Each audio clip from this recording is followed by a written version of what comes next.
What up, people? My name is Lewis Lee, and this is Playing in Traffic, where we talk car stuff every week. Thursday night, 9 o'clock Eastern Time. Check us out on YouTube, Facebook Live. What up, fellas? Lewis, Can I borrow $5 to need gas? if you stay long enough, you'll talk about music and food too. Yeah. Which has me. Well, we know that, John. Lindy's. Chris was saying, "Hey, John hasn't been eating when he comes on lately." And that'll change. It's okay. Pineapple Italian ices. Cool. Very good. Very good.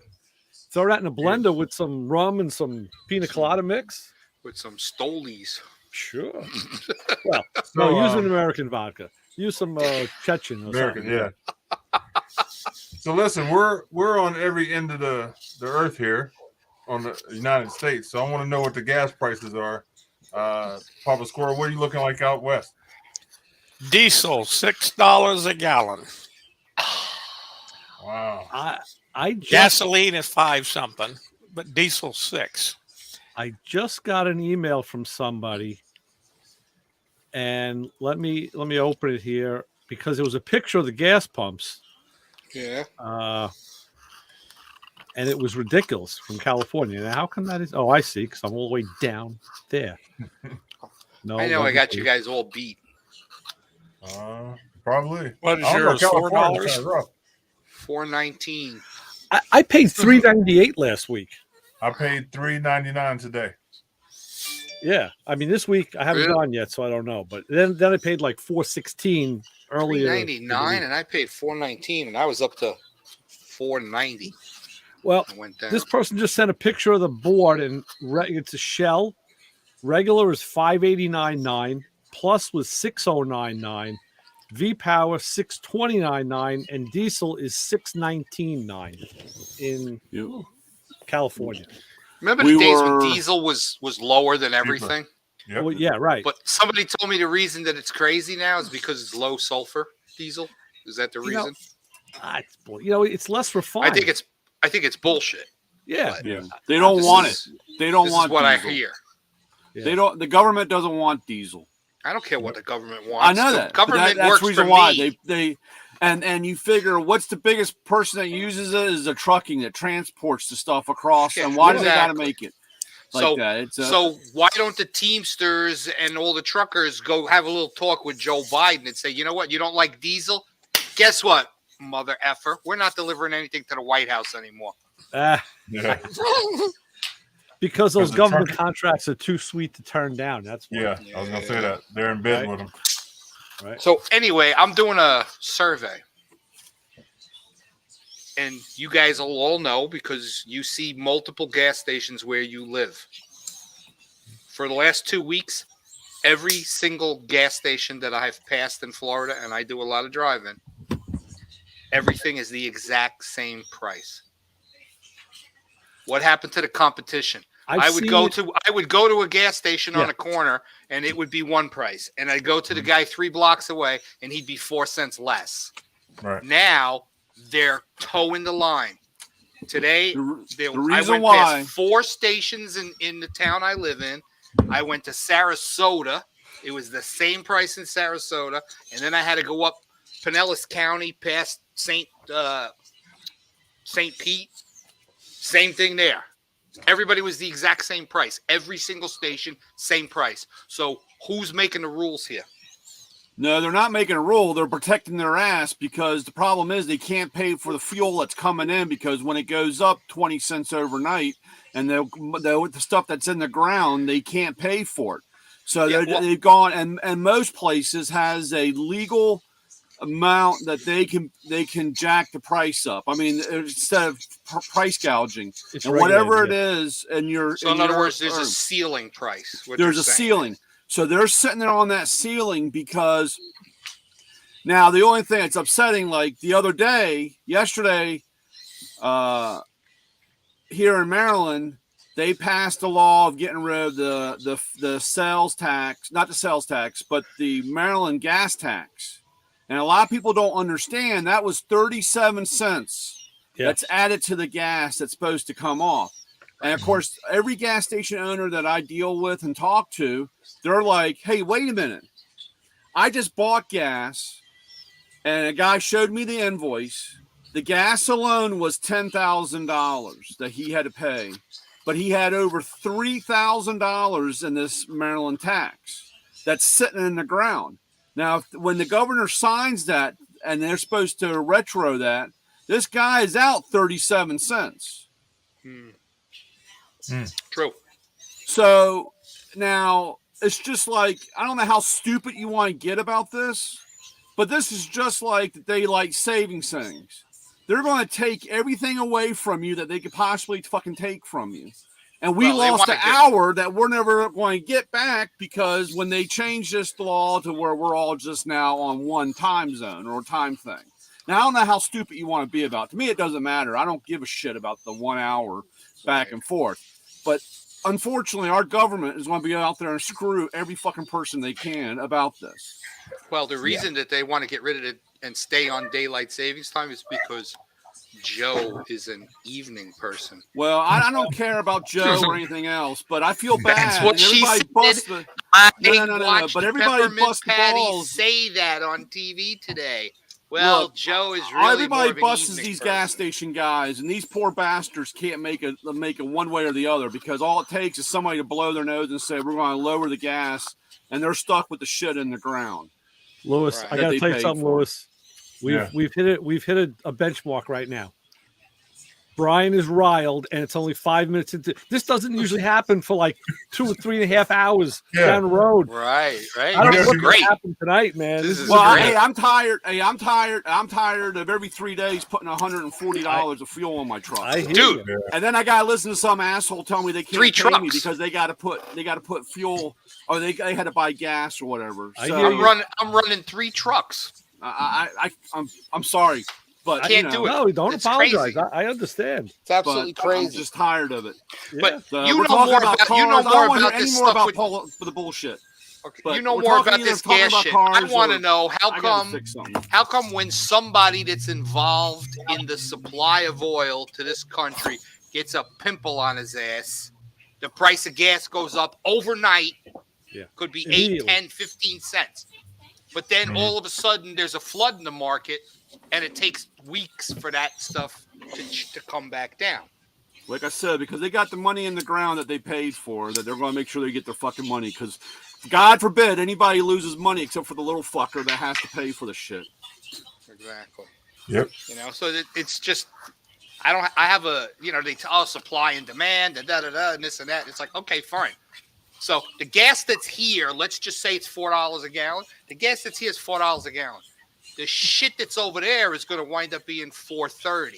You can't charge me $4.30 tomorrow because the asshole over there said it's going to be $4.30 when it gets here. That stuff's on a goddamn boat or whatever. Right. It's not here. Hasn't been processed.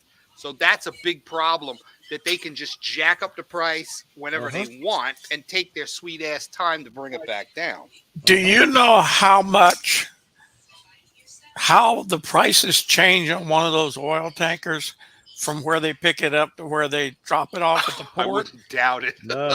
Oh, it does. They're not charged until it's dispatched when it leaves the refinery or when it leaves this port. So they get a report. So if the gas comes out of Baltimore to a shop here, when it leaves the shop, he gets billed then and there, and that's the price right in there.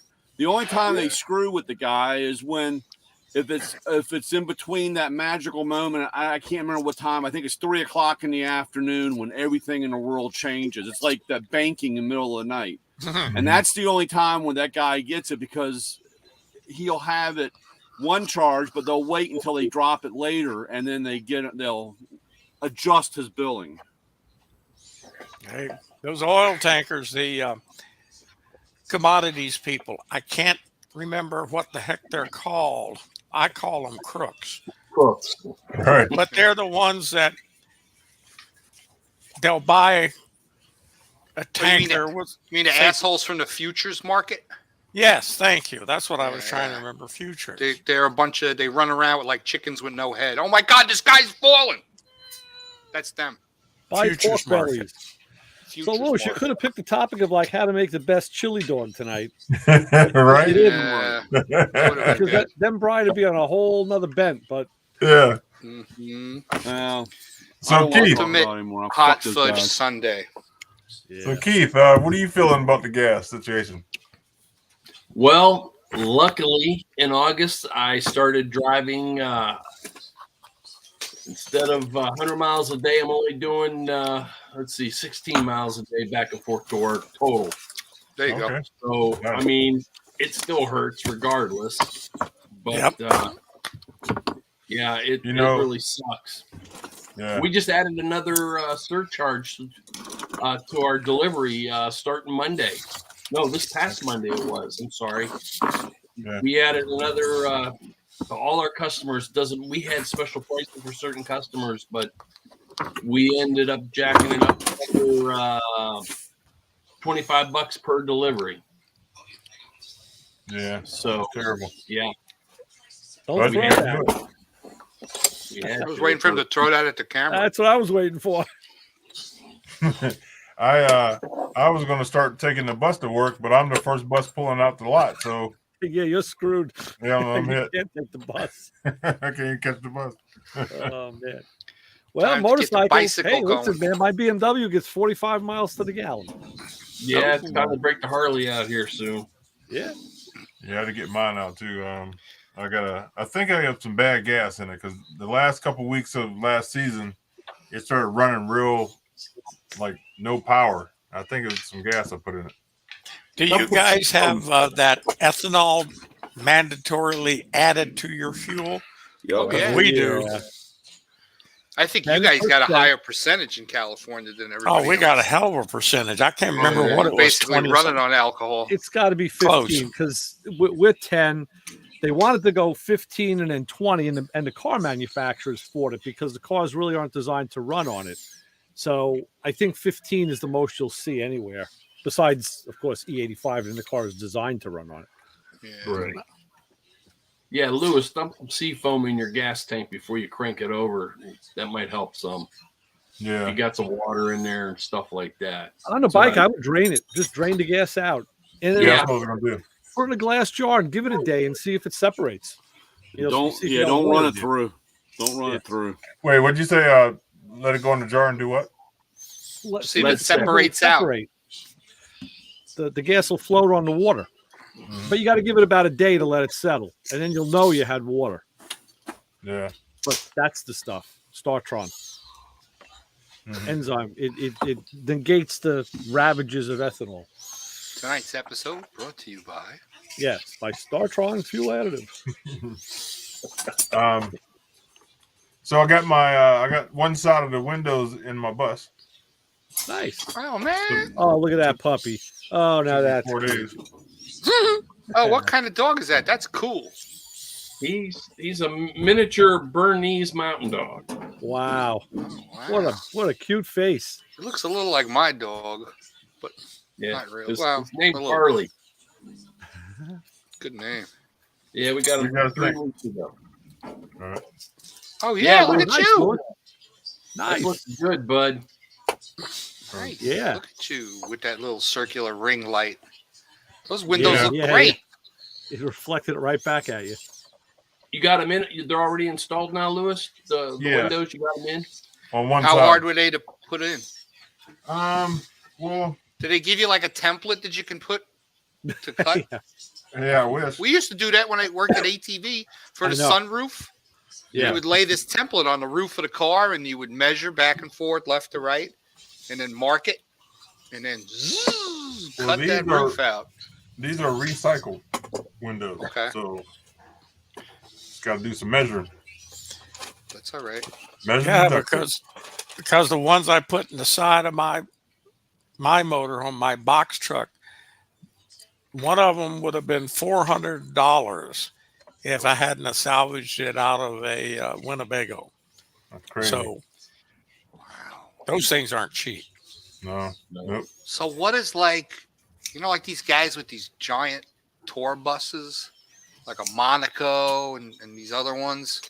they got those gigantic curved windshields. What the hell would one of them things cost to replace? Oh, They man. pop out pretty easy, I found out. Right? They do. Like you could flex that bus the wrong way and it'll pop the glass out. Get Really? outta here. It's actually made to do it. Yeah. Oh, I yeah. can My imagine buddy's that got a cost. motorhome. The guy owns a shop, and he was down in, I think, Tennessee, and they stayed overnight in a park, and there was some erosion from a storm, and his wheel went off the concrete, and he got stuck. So they had to come in and pull him out. It's common, and the guy said, "Wow, it's a good thing you didn't pop the glass." And he goes, "What do you mean?" And I explained to him, like, "Yeah, with these buses, when you off center them enough, it'll just flex that front frame and boom, the glass will pop right out." He goes, "But I got a guy on call. Bring the glass guy in. He'll do it right here." Yeah, I bet he will. Every now and then I see a truck, like on I-4, that's got motorhome windows. Yeah. And, they're huge. They're Yeah. They are big. Yeah. They are absolutely. unreal. I would want We to have up the block from one of my clients is a Prevost service center. Oh, big Right, bucks. right. Right. So when you go past this place, there's at least 30 of them all parked in the parking lot. And every other one is a different color with the tribal kind of striping on it. And some of them are pulling a trailer that actually matches the motorhome. I mean, you go past there's probably $40-50 million worth of motorhomes Easy. sitting there getting serviced, Yeah. And it's cool when you see some of the older Prevost buses. They're narrower and shorter, because they're more kind of like a Greyhound bus, Right. And then there's the newer ones that are just like ridiculously huge and tall and insane. But that's a great. Next time I go by there, I'm going to take a video as I drive by. The place is huge, and it's just like I say to myself, "Oh my God!" Like that's the lottery times 10 just sitting there. Think of the inventory. Yeah. When I went to Milwaukee last year, on the way there, we saw the Motorhome Hall of Fame. Oh wow. Ooh. And I was like, we went past it, and I was like, what was that? And on the way back, I double checked, and that's what it was. Wow. And they had old ones out front and stuff, and I'm like, no kidding. The inside of that had to be cool as hell. I bet. Now, did you see the Unbelievable. Ring Brothers took an old Winnebago and they hopped it up? I think it does a quarter mile in like 9 seconds. Oh God. Wow.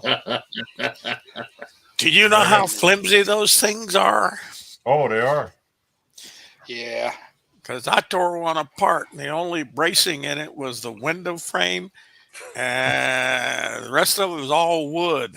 Yeah. It was flim. Oh, some of it wasn't even wood. Some of it was just foam board insulation. It was amazing.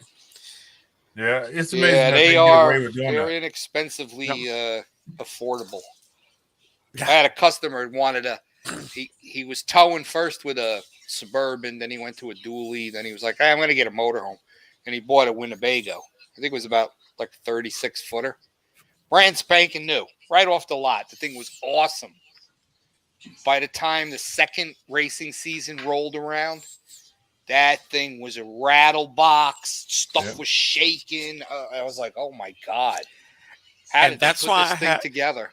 And that's why I have an international box truck, because we've got about 150,000 miles since we bought it, and the inside of it does not look good. It's redneck carpentry. Yeah, it ain't good. Rustic. Okay, rustic. Rustic. That's what the wife said. Rod. But nothing in it has fallen apart. Yeah. Because believe me, when my wife and I built it, we put it in with screws, and we screwed extra screws to the wall. Now, we've broken 2 shock bolts, courtesy of our roads here. But interior-wise, Why you don't have nice nothing. roads? I would think Nancy Pelosi would have the roads paved. And Oh, she's got them in such good shape. You can, you don't dare set your coffee cup down unless it's got a sealable top, because it'll bounce out the top on your windshield. That's terrible. It's bad roads. Yeah. So, yeah. I think Lewis and I are about the cheapest buzzards around here. Oh yeah. His bus will hold up better than any motorhome. Well, There you go. that's one of the reasons I wanted a bus, because the safety for, to keep the kids safe are, it's real tight. And I can't believe they can get away with making those RVs like that, because the trailer that I took my windows out of, like you said, it was drilled into wood. Like the windows are in wood. I don't think there's any standards for a motorhome. Not safety standards. I think it's just build it, and it's your problem if you get hurt. Yeah. Have you ever seen one get in an accident? I seen one on a YouTube. Yeah. And they got an accident on the freeway and it blew apart, man. It was nothing left. Yeah. Because now they used to be made out of metal, and now they're made out of sheets of fiberglass. Yep. Yeah. You look at all of those new motorhomes. There's no metal on them. They're No fiberglass. rivets. The whole outside is fiberglass. I love it when they get in the shootouts in the movies in a motorhome, because it's just like you might as well stand out in the open, because you ain't going to protect yourself from anything in there. Right. Cool. Nah, they're way overpriced, extremely flimsy, and you're much better off building your own. Yeah, even the walls and stuff inside those are real narrow and cheap, and they're just horrible. Wow. I've been in some that are like being in a mansion. Yeah, they're a that's what mansion. Mike's is like. He's got marble countertops, and I mean, I've seen granite countertops, marble floors, ridiculous. Yeah, like real super high end woodworking. well, like the stuff you see on a boat, like real crazy stuff. Fixtures, they use a lot of them use like German appliances, because that stuff, like you can get a washer and dryer that's like one unit, does everything. So they're more compact, and that stuff is extremely expensive, but it's like pretty wild. You notice that all the people. Yeah, go ahead, Louis. No, go ahead. You're good. I was going to say, have you ever noticed that all the people that tour on their buses, that live on the buses, they have the buses, because those are made solid. They're not motorhomes. They're buses that have been converted to touring coaches. Because a motorhome that you buy, the reason we went to a box truck is two of our friends had bought brand new 25-foot motorhomes, maybe 30. And within a year, cabinets were falling off the walls. The circuit things, when you plug into shore power, we plug into the power, they automatically change. But they wouldn't change because the automatics were messing up. And leaking. And all of them are leaking. It's just, if I'm going to get a motorhome, I'll just make my own, damn it. Yep. It won't leak. That's it. Yeah, it's crazy. But I've seen those beautiful ones. I walked into one at the Houston Sport and Travel Show one time, and I'm looking around at that thing, and I looked at the guy, salesman sitting there. I said, now remember, this is about 40 years ago. I said, okay, I'm never going to buy one of these. And they say, if you have to ask, you can't afford it. I can't afford it. Right. What's this thing cost? And at that time, it was about $100,000. Yeah. And I just looked at it. One now. Oh yeah, that's nothing. $500,000, $1 million. You can take out a second on your home to buy a motorhome. Oh, by the way, you can take out a second on your home to buy a motorhome. Might have changed, but you used to could. Crazy.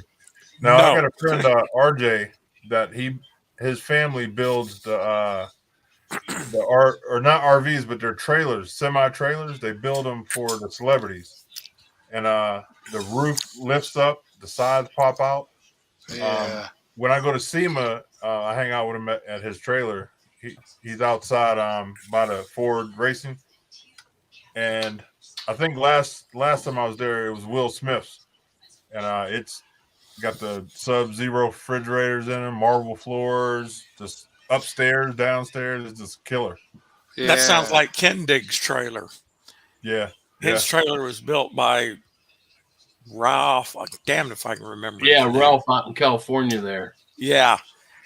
Hey, you know, that's a truck trailer. That's solidly built. And if you build it correctly, you get a lot of miles out of it.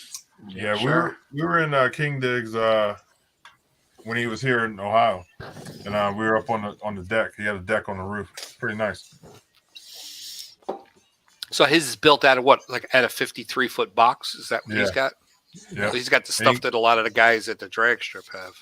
Yeah, he can carry, I think, 2 cars, and then it has the cars store upstairs, and then you got everything downstairs. Yeah, then he has the store that flips out the side. It's pretty nice. Yeah. How's that work with all that weight up top? That's a lot. It's the way they build it. Yeah, the lifts. Yeah, the way they build the thing. I'm just thinking it's a lot Some of them have lifts, but the the Pro Stock style and the Top Fuel and Funny car, the company that makes them, Champion, is one of the best for race trailers. They do the NASCAR stuff and the drag racing, NHRA stuff.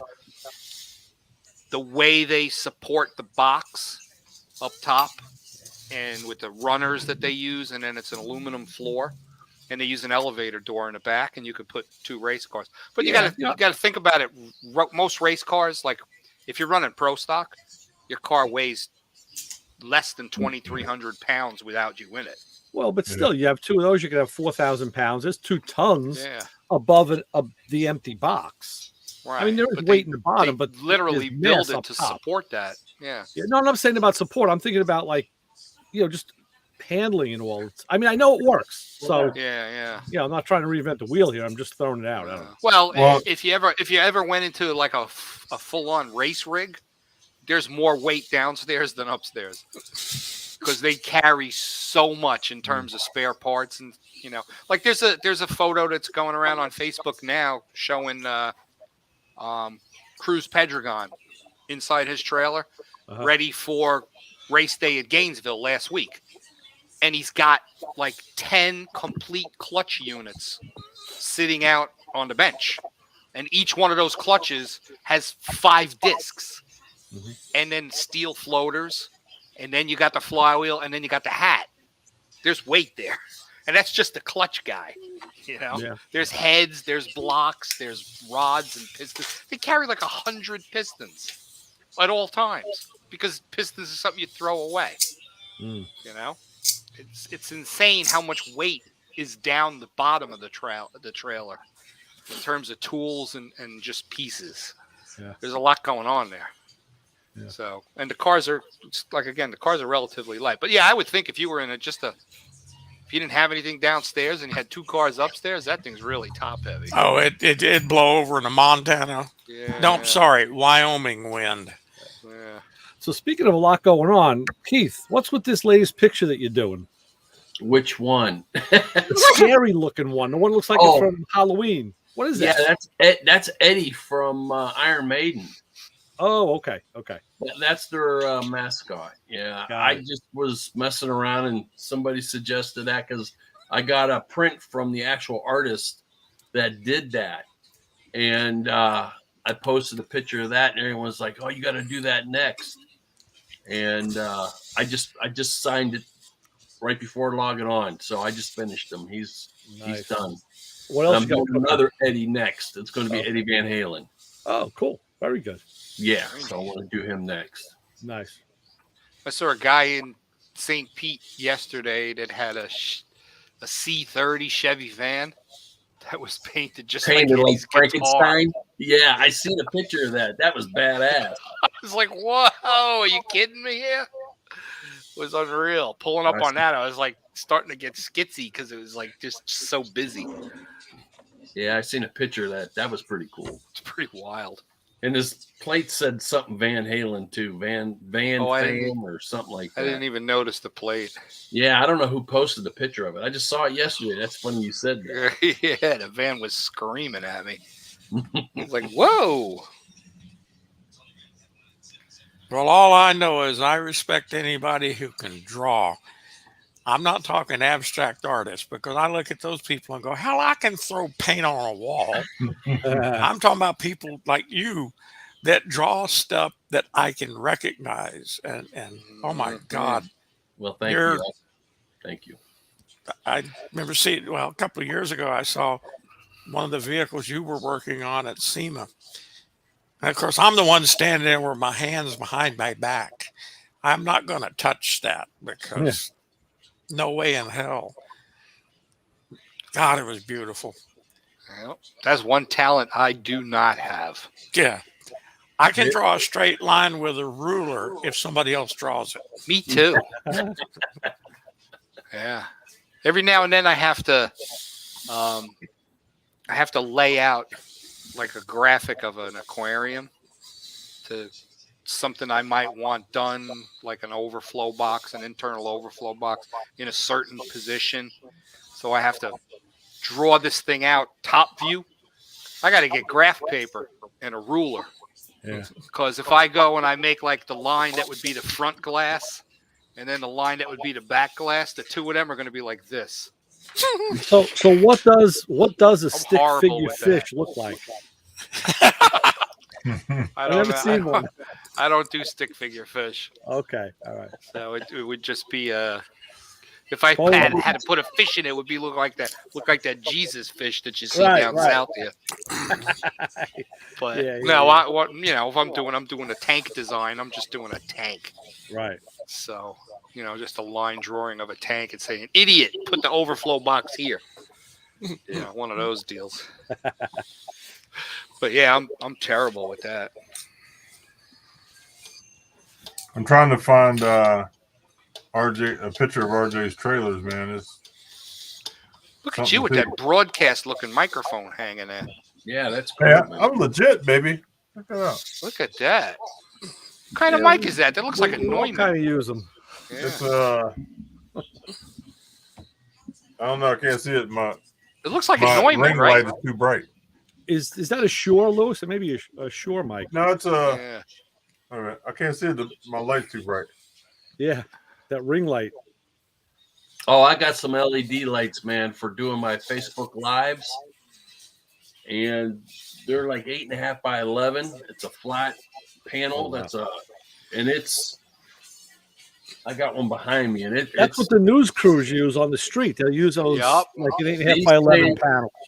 I tell you what, I got me a deal, and I was supposed to have a remote to come with the one, and I asked them if they could send me a remote because I didn't get one with the first one I ordered, and they says, well, don't send it back. We'll just send you a whole new unit. And I'm like, wait a second, do I have to pay for this? And they're like, no. Nice. So I got 2 tripods, 2 lights, and one remote will work both lights, and I can make them red. Make it look like firelight, like I'm sitting by a campfire. I'll be painted by a campfire one of these days. Well, cool. Yeah, the lights are unbelievable. Who's the manufacturer, Keith? Do you know who makes them? Yeah, like I said, I got it right. Oh, there's the box right here. Let me. Well, we all know how fantastic right here work lights are. Yeah. The work lights. That's nice. It's looks like old TV.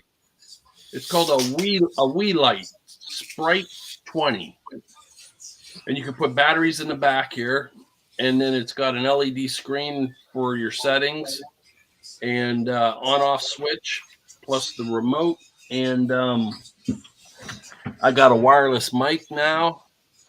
Oh yeah, because I'm doing end of every month, the last Friday of the month, I'm doing from the brew house that has my artwork in it. I'm doing Facebook Live from there. Right. And it's been a really big hit. So it's who knows? Somebody might see me out there. And you have a reason to go to the brew house. Oh, there's always a reason to go to. Well, first of all, it's the only one in the United States that's inside of a Harley Davidson shop. That's cool. And I mean, there's bars and stuff inside the Harley shops, but they actually brew the beer right there, and it's really good. That's stuff. cool. My Harley Davidson has a really cool Southern barbecue place inside it. Nice. Which one's that? Where are you at? The one that's in Brandon, Florida, has the. I was there. Yeah. And it looks like Got a barn. barbecue place. Yeah. That's the one. Water tower outside. That's the been place. There. Yeah, I was there. Cool. I was there a few years back.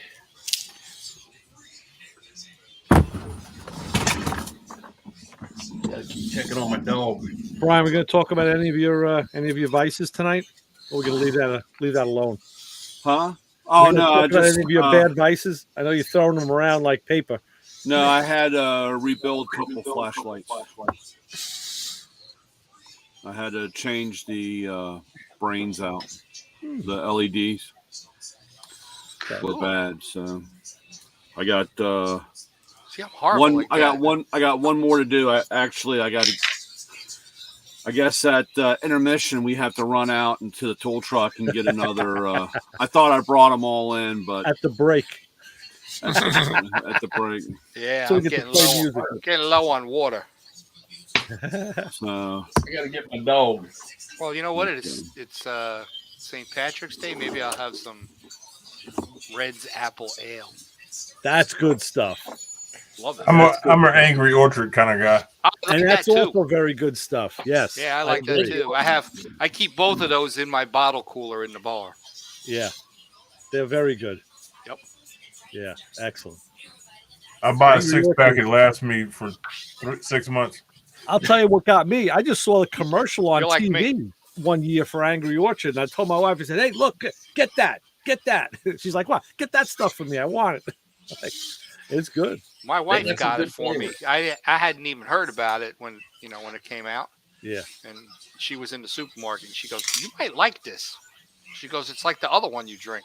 Right. Mm-hmm. So I'm like, "Oh yeah, I like that one too." So now I keep both of them. But the commercial was like we the haven't had a guys party out in in the a while. field, and there was an older curmudgeon white guy who was like spouting crap. He was, I guess, like and I don't remember the rest of the commercial. It's a few years ago, but then they're drinking the Angry Orchard. I said, I gotta try that. Yeah, come on, that's good stuff. They're talking to me here. That's my demographic. Let's go. There you go. Angry white guys, old white guys. Yeah, they're in the orchard and they're eating his apples or something like that. Right, man. Look at that rig, huh? Wow, who's that? That is my buddy's family's company. And they pull these trailers to for celebrities, like Will Smith has one, J-Lo has one. Yeah. How come the trailer is so far back on the rig? They drop it. They'll drop it in a location. Yeah. He's not on the fifth wheel there. He's hooked up. Okay. Yeah. He's off. Yeah. Right. He's either backing up or just dropping. A generator right behind the cab? Looks like probably. Yep. Yeah. See how the roof goes up? That's the whole upstairs. Nice. Yeah. My computer's running real slow. Huh? I'm trying to get back to. He's got a big slide out. Right. Let me show you the inside of it. So where are those stairs going that are in the back? Like, where the hell are they going to? There's probably a door there. I don't see any door. What am I missing? Well, maybe it's the platform and you go into that slide out. Oh, okay. That would be your no, there's a door there. Your quarantine room. Yeah, right. Yeah, you can come in, but you got to go in the quarantine room for a half hour to make sure I don't get sick because I'm a celebrity. Damn. My computer's running super slow. Must be our Ohio internet. Yeah. Well, I'm out in the shop, so I got one of those wireless booster things. Oh yeah. I'm lucky I'm even getting internet out here. Well, from what I could see, that woodwork and the floor looks awesome. Beautiful. Unbelievable. Yeah, that's nice. Yeah. That's definitely not the inside of mine. There you go. There you go. Look at that woodwork. Wow. That is inviting. That's downstairs. Right. Let me get you an upstairs shot. Wow. But I've been in motorhomes that look just like that. Yeah. They do slide outs motorhomes on too. both sides, so the Yes. thing winds up being double width. And Let me get it's you an crazy. upstairs shot. That's nuts.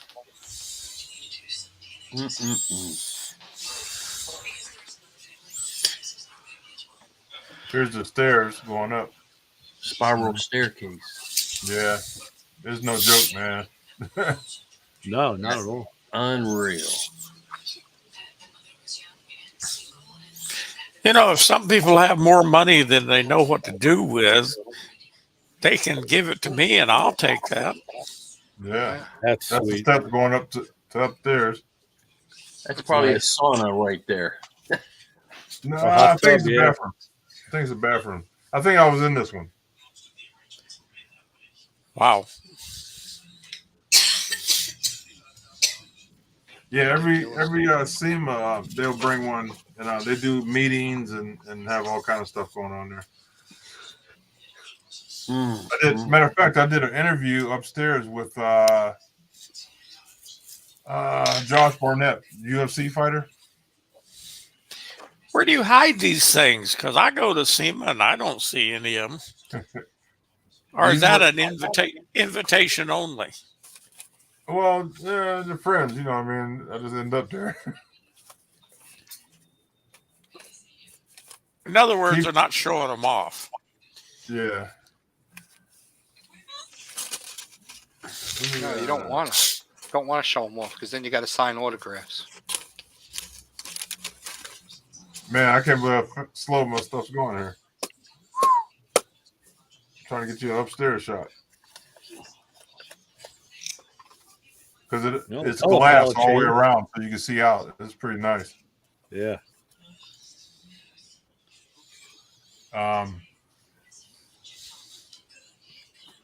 Big money, man. All the celebrities, they use them on movie sets. They'll drop them off and they'll use them. Do you have any idea what something like that goes for, Louis? A couple mil. Yeah. I want to say 4. Well, you want the comforts of home, you got to pay for it. Well, Will Smith can afford it. I know that. Sure. It's the next best thing. Yeah, I think It's in my contract. I think The Rock might have one too. Oh, I'm sure. I'm sure. Not 100%, Probably has 2. Yeah. A lot of them use them at the movie sets. One for each bicep. Yeah. Damn. All right, I'm gonna show you bedroom. Then my stuff's just moving too slow.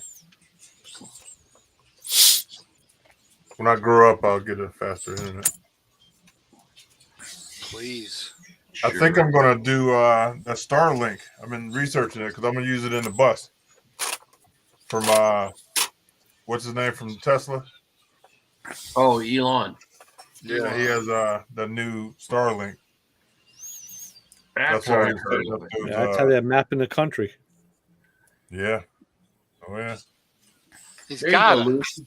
Just The only way that those broadcast right from the self-driving bus. cars can do it. Right. It's got to have a completely uninterrupted internet connection from one end of the earth to the other. Mm-hmm. He's taking over. So what does it entail to get a Starlink connection? It has a router and it shoots up to his satellites. He has satellites. He ships up. I forget how many he sent up, but a lot. So you got to put a dish on the roof.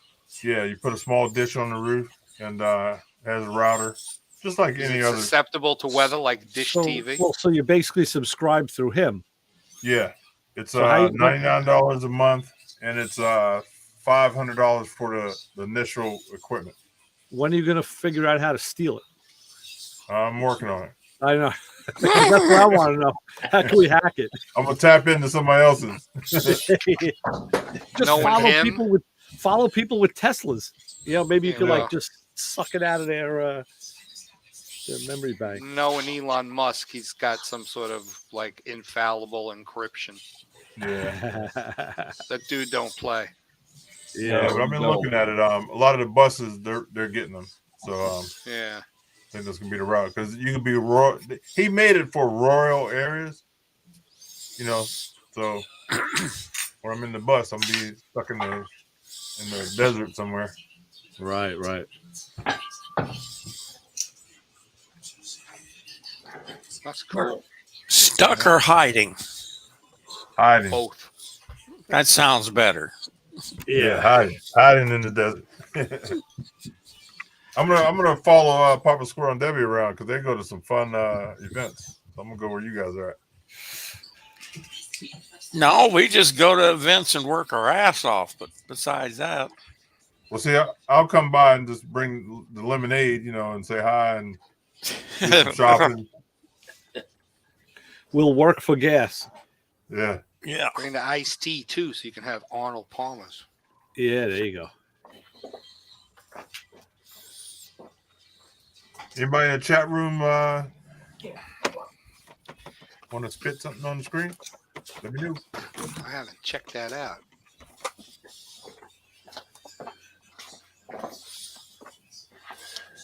Whatever happened to Rockin' Doc or whatever, the guy that was modifying those scooters, Doc, three-wheelers? from down your way, John. The guy with the welders. Oh, Doc. Doc. Yeah. Drawing a blank. He's down in Key West, or not Key West, Siesta Keys. Oh, okay. I gotta go get a It's not puppy that and I'll be far. right back. Yeah, we went down and visited him when I took my grandkids and everybody down. We stayed at his place. I thought didn't about that a call while me? ago because he was hitting it heavy, and then he was selling those welders like nuts, and then he disappeared. Yeah, He's he gone. started Maybe a he new got the job. COVID. He started a new job, and I just seen him post the other day. He was in the hospital doing something. I need to call him and see if he's okay. Yeah, real nice down there in Siesta Keys. Nice Very name. nice. I messed around, took my It wife is. down there. Now she wants to go back. Oh yeah. There you go. So Well, How he far- told me if I'd show up, he'd teach me me and the wife and some basic welding. yeah, he has a nice shop. Cool. Now his wife races go-karts. And they Oh, got yeah. No, was it lawnmowers? Oh, lawnmowers, yeah, lawnmowers. Right. And they're using Hayabusa motors. Oh my Yeah. goodness, you should see them, man. They're pretty sweet. Wow. Yeah, his Yeah, wife won. I think she's champion somewhere. She's Wow. killing it. Hey guys, I hate to cut it short, but I got to get rolling here.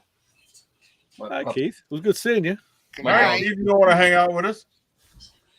Hey, All right. I finally got a connection. My computer that I'm using here now, it hit the skids, and I took it to work, and the one IT guy at work cleaned it up and got it working for me. So Nice. Okay. There you go.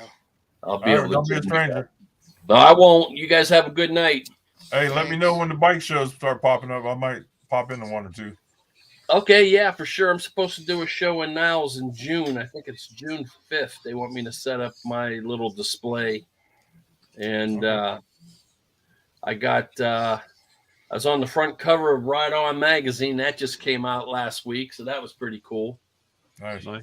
And You want to go? I actually got asked to do a helmet for SEMA. So Okay. we'll see Wow. what happens.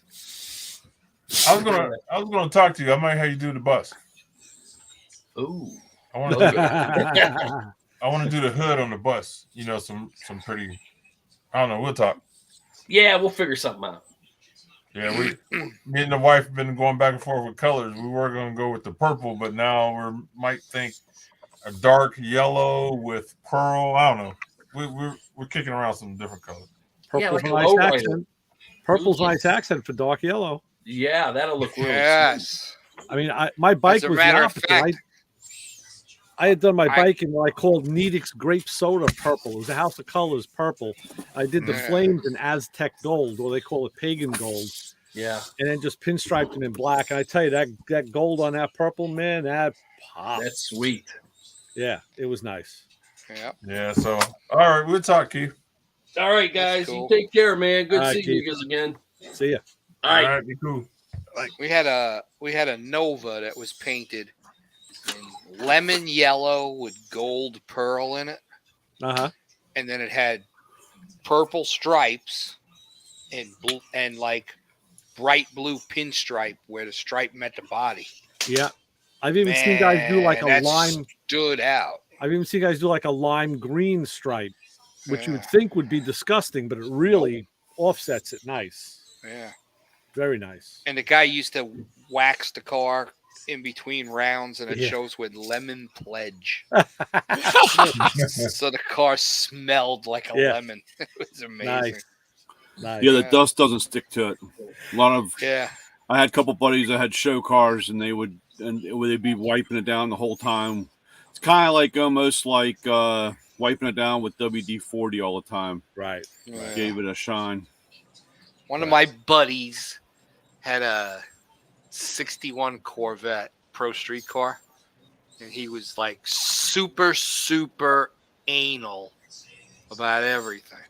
And every time we would go to a car show, he would spend so much time with that McGuire's makes this, it's like a freaking mop. The duster. Yeah. Mm-hmm. And it attracts the dust. So his car was black, and it had some like fluorescent candy striping and stuff. And he'd be wiping the car, making sure everything looked perfect. And when he would turn his back, I would go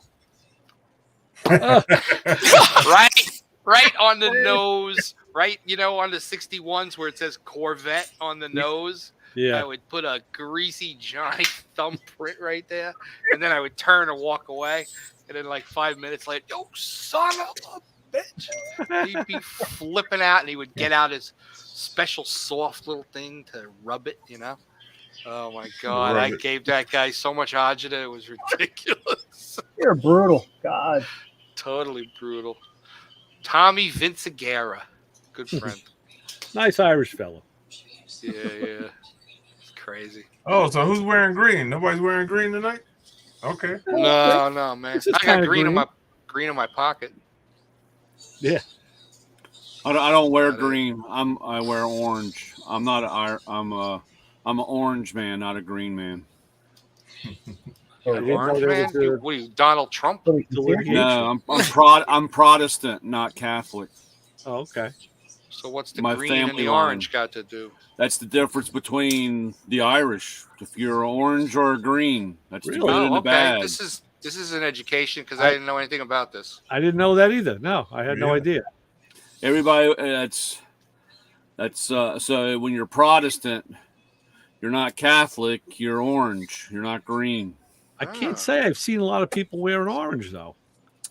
Yeah, but because what's the you're difference? not supposed to. That's why I do.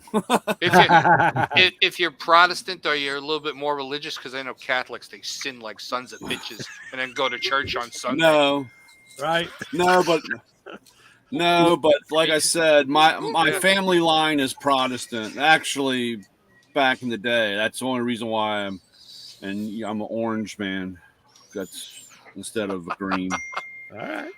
And of course, I drove everybody crazy because I wouldn't wear green on Patrick's Day. St. Patrick's Day, I would always have orange, and they would ask me why. So, yeah. But that's that.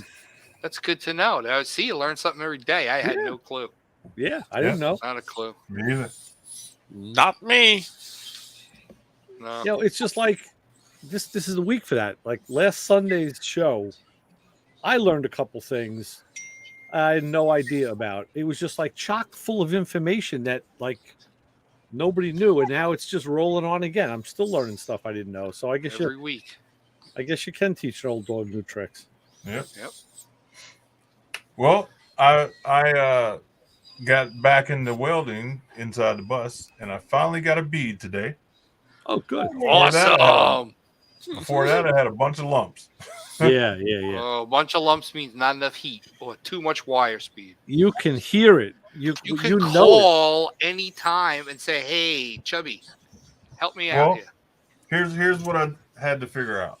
My helmet, for one, I couldn't see, so I had to get that adjusted right. Once I got that adjusted where I could see, then I kept bumping because my speed was too fast on the wire, so I finally got that set good. Right.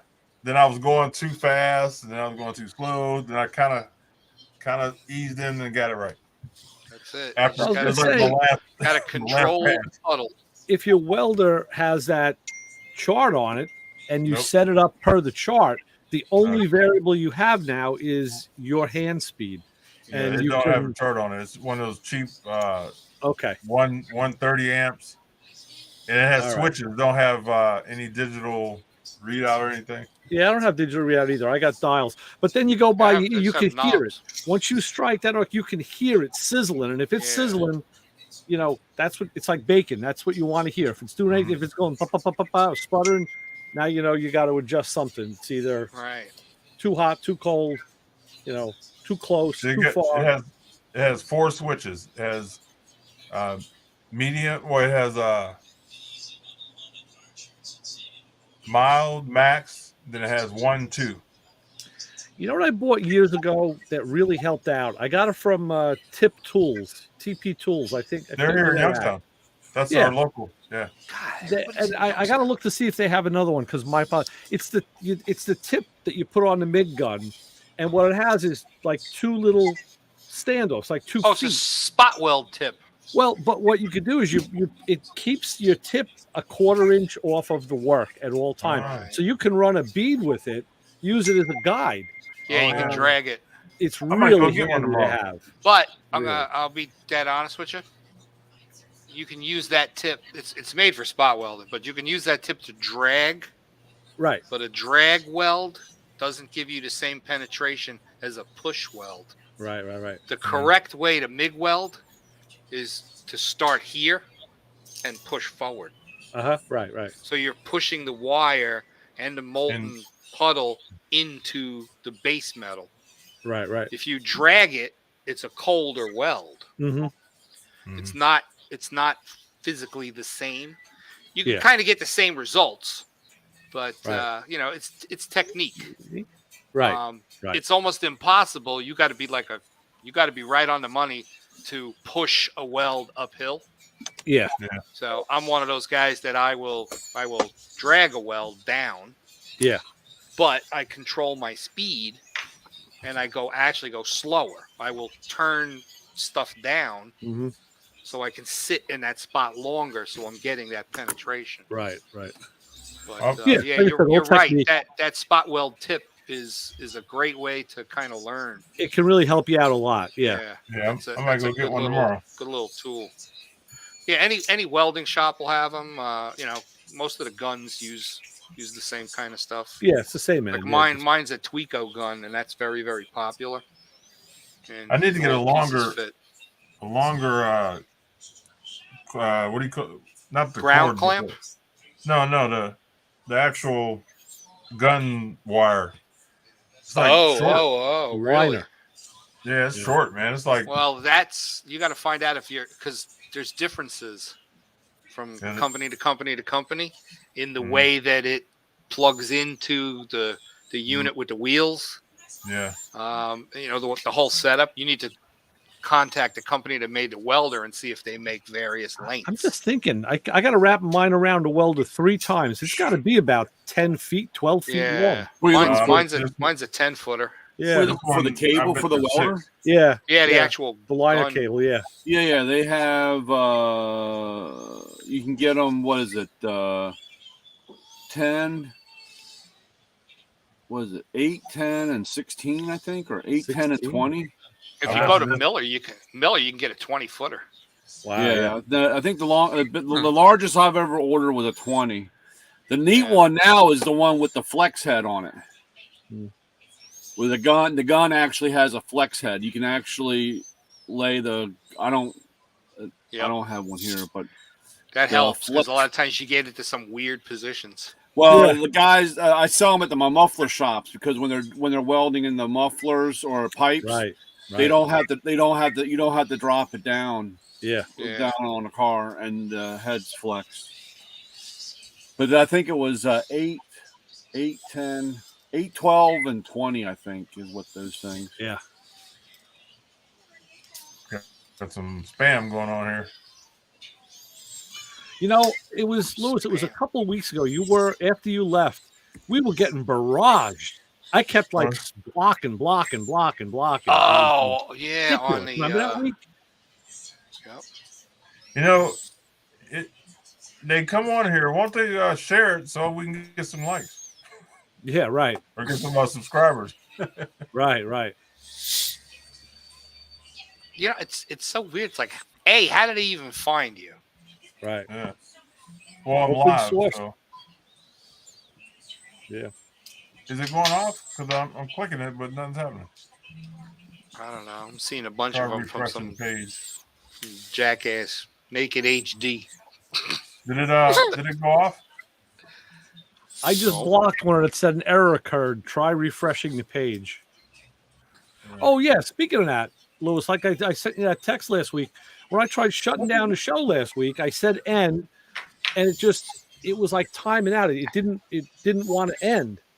And then it was telling me, I sent you that screenshot. It was saying that like there were like 50 out of 50 videos in the queue, and you had to delete some. Oh, you know what it is? I gotta go in and delete the old videos. So it wouldn't end. And then I finally just said, the hell with it. I left, just cold ended it. And then Justin had told me that it went on for like another, and I did check it on YouTube. After we got off, it recorded for like another 4 minutes of just dead air. And then it finally stopped. Oh, yeah. And that's that buffer zone when the host leaves, I guess. Yeah.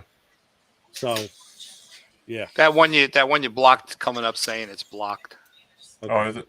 Okay. Yeah. So that'll probably happen again tonight. We'll probably Those are the guys. Those are the guys you want to take all your aggression out on. It just right. makes you feel so good.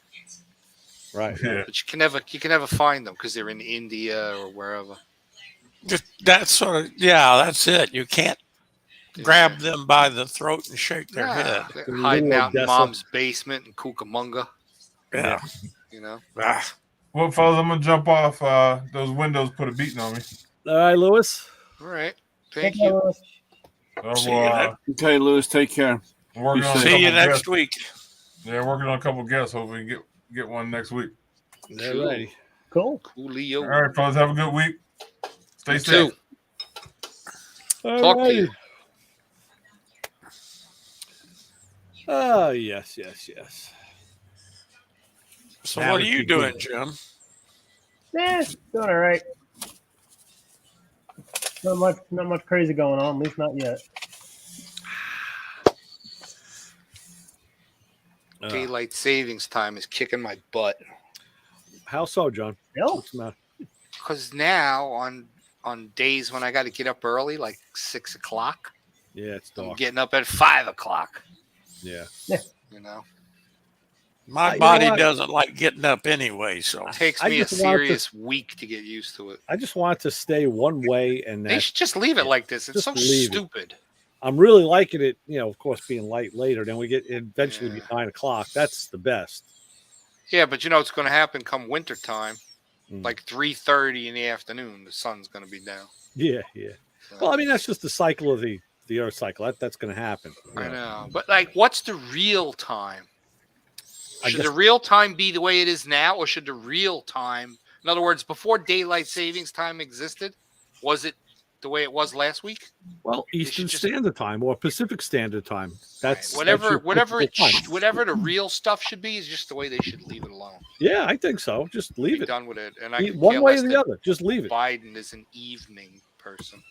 Right. Give a shit. I can't see that he's doing a lot in the evenings. Tell you the Dude's truth. fucking useless 24/7. What are you kidding That's me? what I'm saying. So I mean, what's he doing in the evening? You know, Fucking asshole. Have a nice one. getting a sponge bath. Man, I tell you what, I gotta give it to Zelensky. Yeah, He basically told him you're a fucking asshole without Yeah. telling him you're a fucking asshole. well, I guess it helps that the guy was an actor and a comic, so he knows how to put on a performance, how to do a Yeah. show.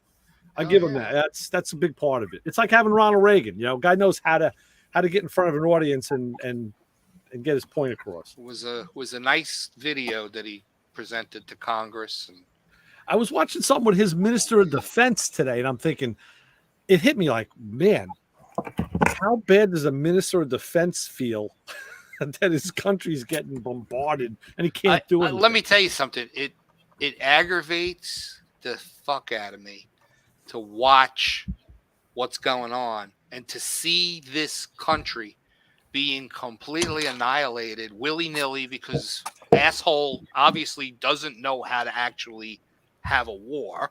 He completely underestimated this one. But to be killing these people and to be completely overrunning and destroying this country, and here we are, along with all of these other companies in NATO, these countries, and we're sitting on our asses because they're afraid that he's going to push the big red button. Yeah. And I'm like, you know what? If that's the way it's going to be, then that's the way it's going to be. If he gets to that point, just make sure that your first tactical nuke goes right on top of the fucking Kremlin. Game over. Done. Yeah. You know, they talk about this crap on the news. Oh, well, you know, we don't want to escalate anything. Well, you're sending in all of this armament.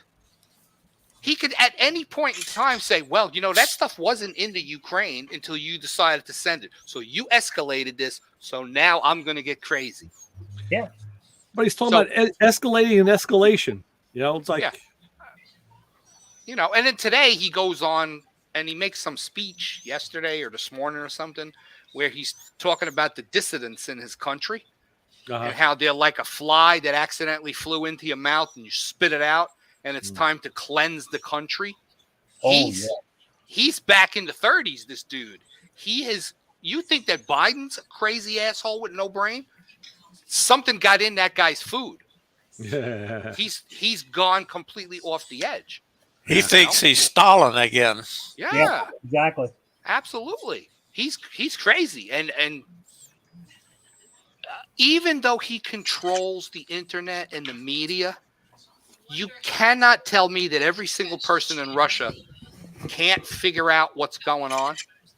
They've got family fighting this war. You're going to tell me there's no communication?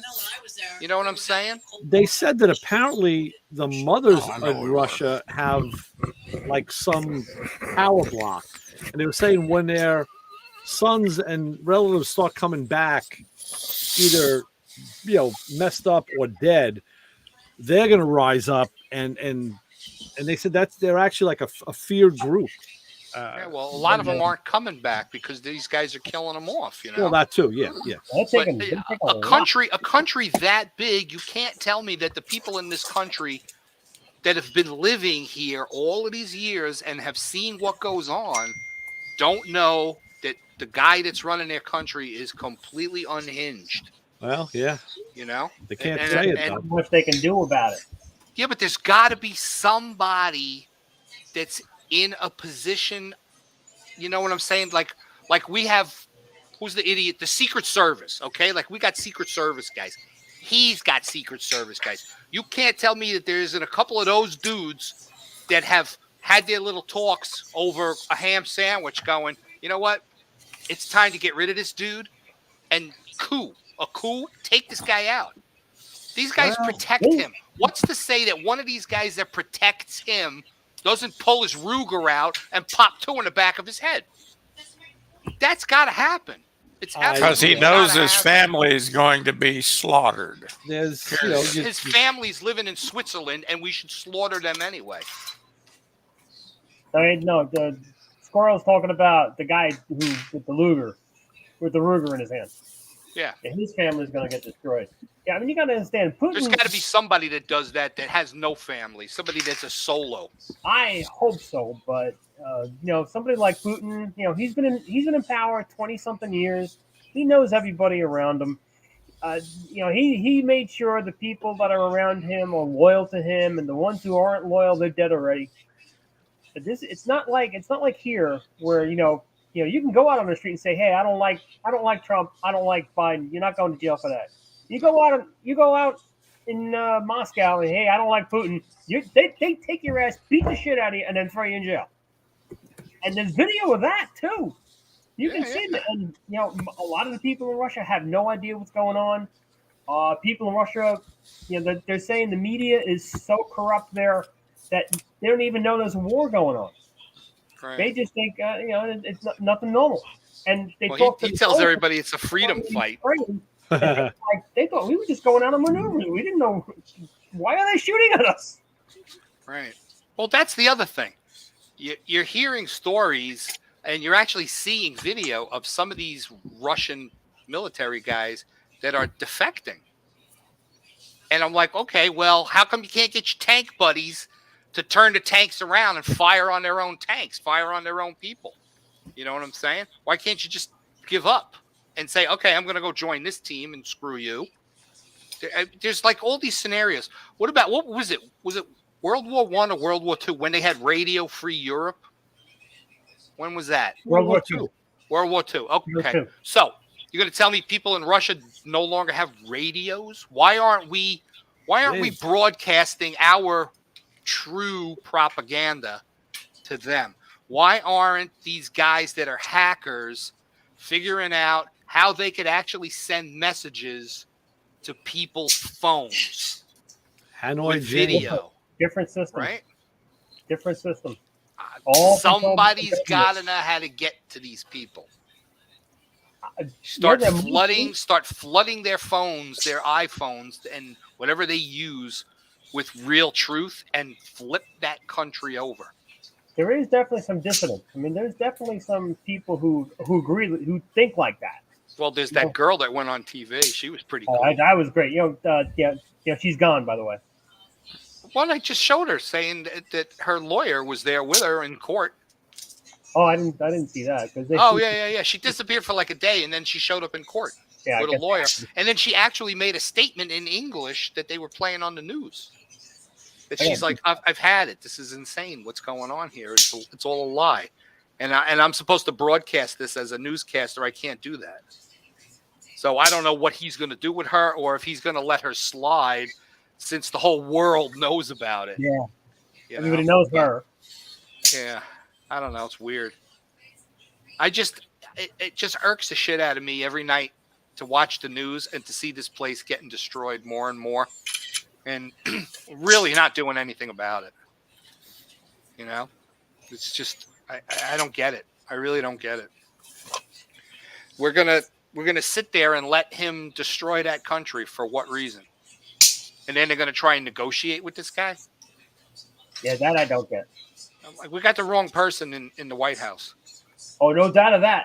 You got the wrong person in the White House, because now they're talking. There's all this stuff they were talking about on the news that they're talking to China. Oh, we need help, this and that.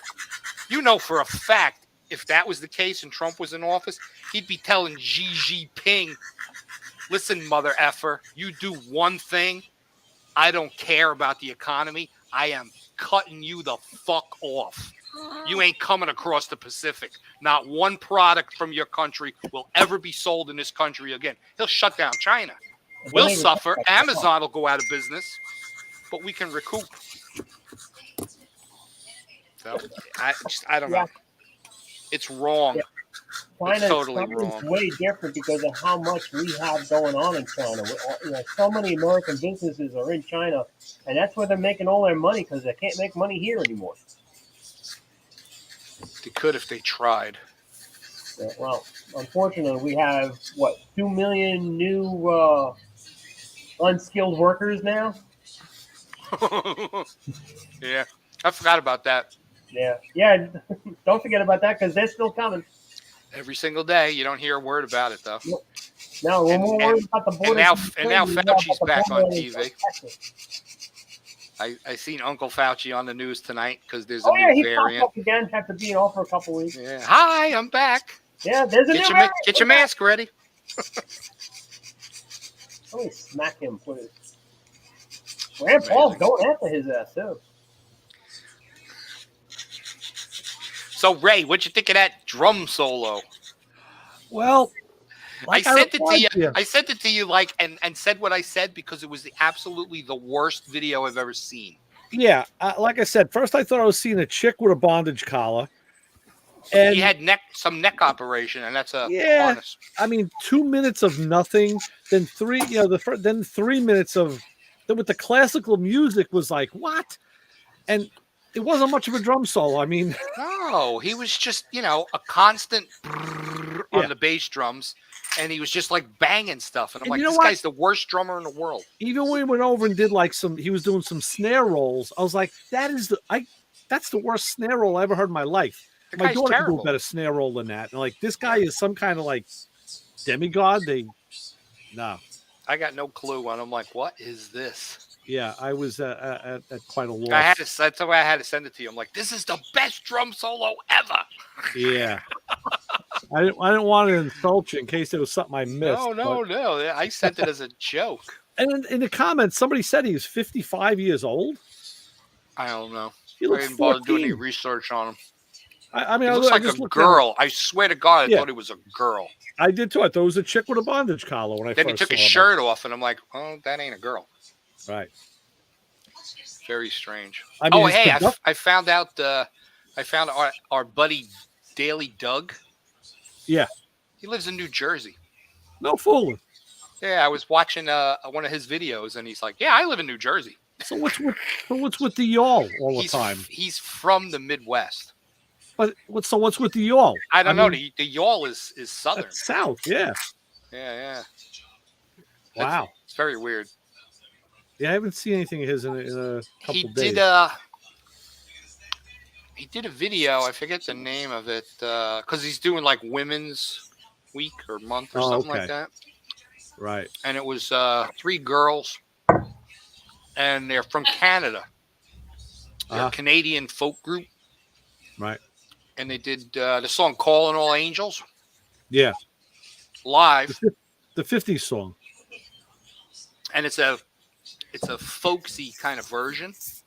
Right. And he had his keyboard set up.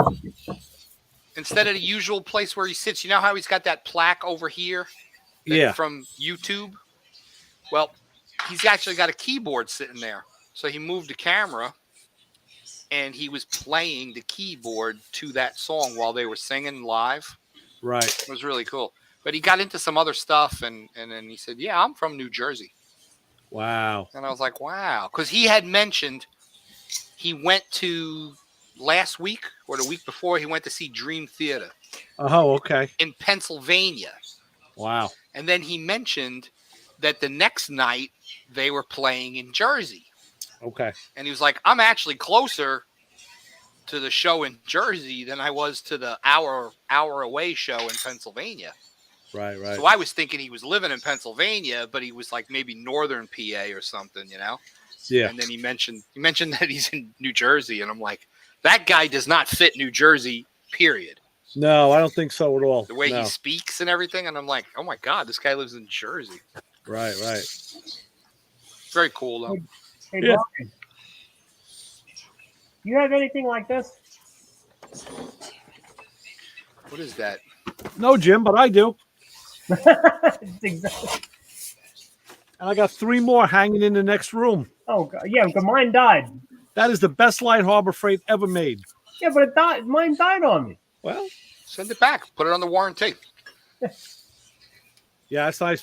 Brian, is that an Astro? This one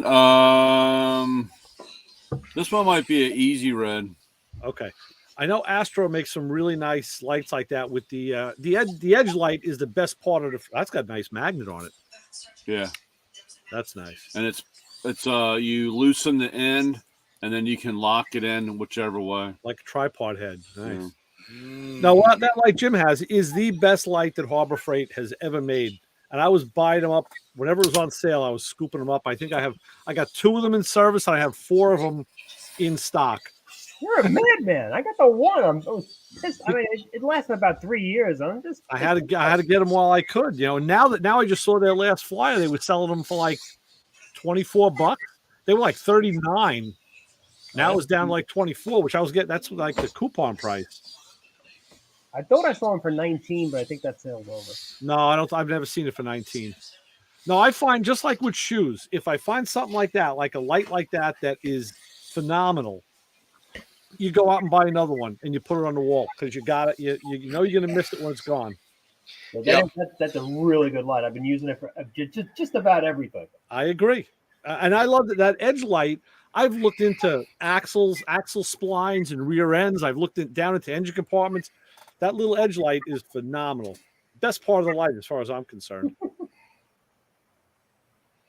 But I do that with sneakers because like Nike, they change the sneakers around like every 6 months. Yeah. So if I find something I like, immediately I'll go back on the site and order like 3 or 4 pairs. My wife had got me at Christmas a pair of his Skechers, really light, black with a white sole. And I said, man, these are great. I love these. I said, I got to get another pair. So just the other day, get a delivery. She goes, I think that's for you. It's from Kohl's or whatever. 2 pair of them. She goes, I ordered you 2 more pair. I'm like, you could have ordered a different color. It's like, I said, because now I got 30 years of shoes right here because I don't really kill them. My shoes last a long time. I said, I'll die and have a pair of these in the closet now. Wow, you're light on your feet. Me, I go through sneakers like every 6 months. I have to throw them away. Yeah. No, I have shoes like mine wind up getting wet with salt water. Oh yeah, which destroys them. Yeah. And then after a while, like when you take it off, and it's curved. Oh yeah. You know, they just you gotta start wearing flippers. No. It's the salt water just destroys the shoes. We're constantly getting wet. Oh yeah, right. Oh really look like a freaking Florida hick. That's a popular shoe down here. I know. That's why I said that. I know everybody loves them. And you gotta go to what do you call it? Jesus, Bass Pro Shops. Okay. They've got the Crocs that are in camouflage. Yeah. I've seen that. I'm not a Croc guy. Oh, did you see the thing from the Gator Nationals? Because with the boat. Yeah, Wasn't that cool? What was that kid's name? Oh, I don't remember. All I saw was the RC boat, and he's playing with it in the pond. All of a sudden, this gator comes out. Yeah, it's this young kid that runs Top Fuel. So there's this huge puddle because the rain down here was insane. So he's got this little RC boat. It's about that long.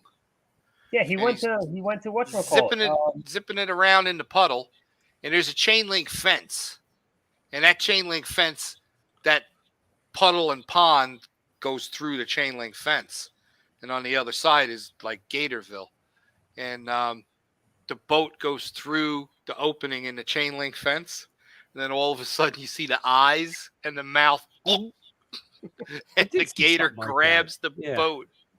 Yeah. And then they said like 20 minutes later, the boat came floating to the surface. Yeah, and he flipped on the switches and he controlled it. He brought it back. Oh, man. Big bite mark on the side. I was like, you got to be kidding me. The mud was insane. Because the parking area, it's just grass, with like, they make like the entry and exit ways are just asphalt millings. So when the rain comes, everything just turns to goo. It was the first time I actually had to put the truck in 4-wheel drive. Really? Wow. Because there was nothing that was firm to park on. And I found an area where it was grass, but you could see it was wet, And as soon as I came off the millings, the nose went, and I'm like, oh boy. And I felt that little bit, So I turned the knob, and then the little light came on, said shifting to 4-wheel, and went straight through, spun around, and had a really good parking space, but there was like puddles.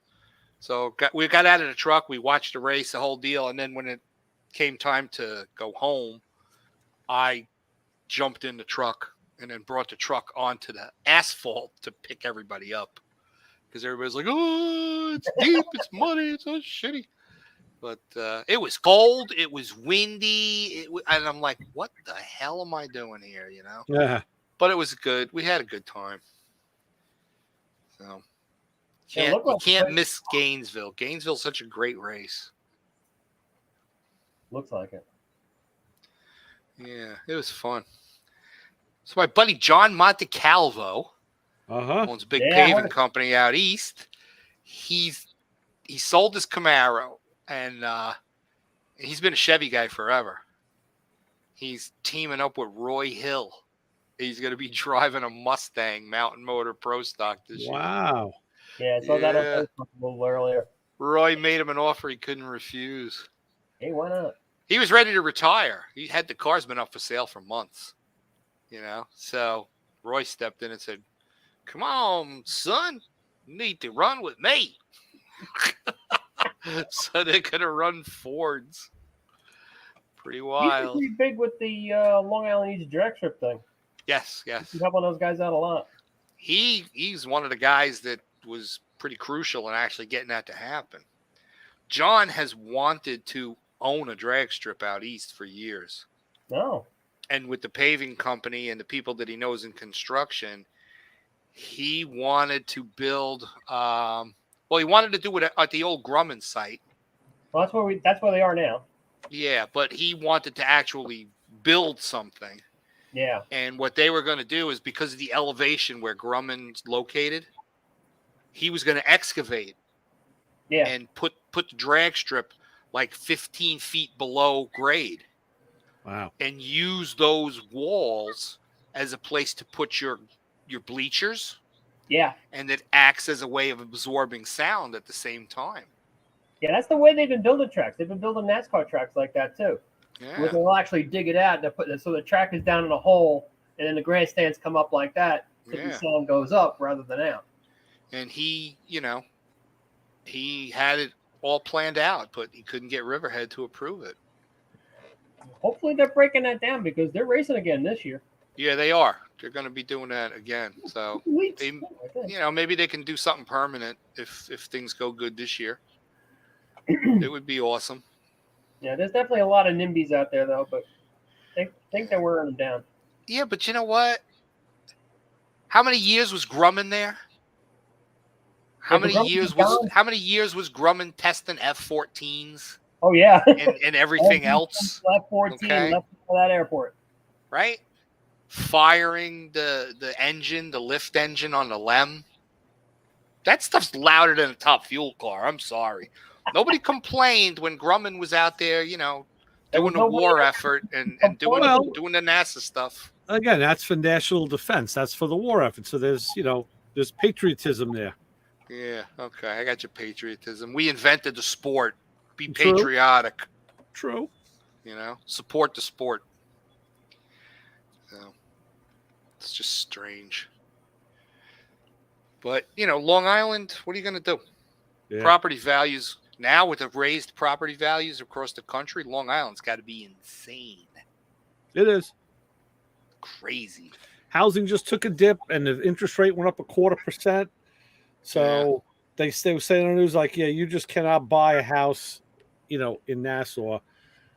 Like people who were qualified last month are now not qualified anymore. Jesus. I can believe that. Yeah. A long time ago, somebody I knew was into real estate said that on Long Island, there isn't a single piece of land that isn't owned by somebody. Like you go out west and things like that, and it's just wide open spaces of nothing. I wouldn't doubt it, other than maybe the Pine Barrens. Who owns the Pine Barrens? The county? It's the county, yeah. Probably county. And this probably tough to know because a lot of the stuff out here is nuts. I don't understand. Like you'll see warehouses that are just empty for years, and they won't rent them. No. I think since this COVID hit and the way people work, a lot of people working from home and everything. Oh yeah. You're going to find a lot of office space that's going to wind up being empty. The city is still hurting. You're going to find a lot of manufacturing, warehouse type space that these companies are no longer manufacturing anything. There's going to be a boatload of real estate that's going to have to be bulldozed and redeveloped into something else. Whatever the next big crash thing is. Yeah. Is the business end of it, because like my wife's at Verizon, they've already realized that they get more production with people working from home. They don't need all this office stuff. Exactly. Yeah. My daughter and her boyfriend, they both work from home. They haven't been in an office in over 2 years. I'm happy. My older daughter just got a job at the Goddard School, so she's actually in person teaching kids. Thank there you God. Go. That's cool. Yeah, I was very happy to hear that. That sounds cool. Good for her. Yeah, that's good. Yeah. Talking about real estate, New York City is dying. Is everything downtown and stuff like that? Nobody wants to pay that rent anymore. and companies around. Not at all. And then I was listening to the news that some of these Russian oligarchs that have the boats huge brownstones and penthouse apartments on Millionaire Row. They're calling all these real estate agents, and they're willing to take like 25% of what it's worth, so they actually have some cash because we put the screws to them. Right. And the real estate agents are like, not happening. Right. Not going to sell it. Sorry. Yeah, they showed a picture the real estate agents all ganged up, which probably is collusion. But they all said, nope, can't sell it. We're not selling you stuff. The Sorry. Daily News listed a picture of a boat that some oligarch owns. Huge boat. The one they picked up in Italy?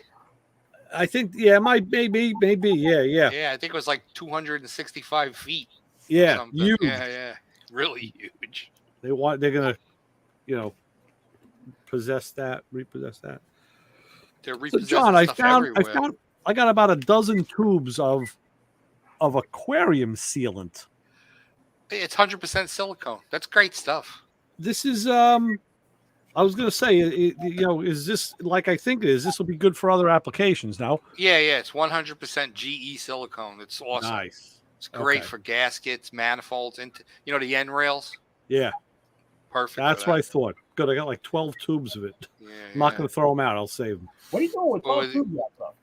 You must have been looking for silicone, and that was the only stuff that was available. No. I'm cleaning out stuff at work, and this was the guy before me who had this stuff, and because he always had fish tanks in the office. Oh, there you go. Oh, okay. And I'm into drawers now where I haven't looked in a long time, and I'm like, hey, wait a minute, I got to find.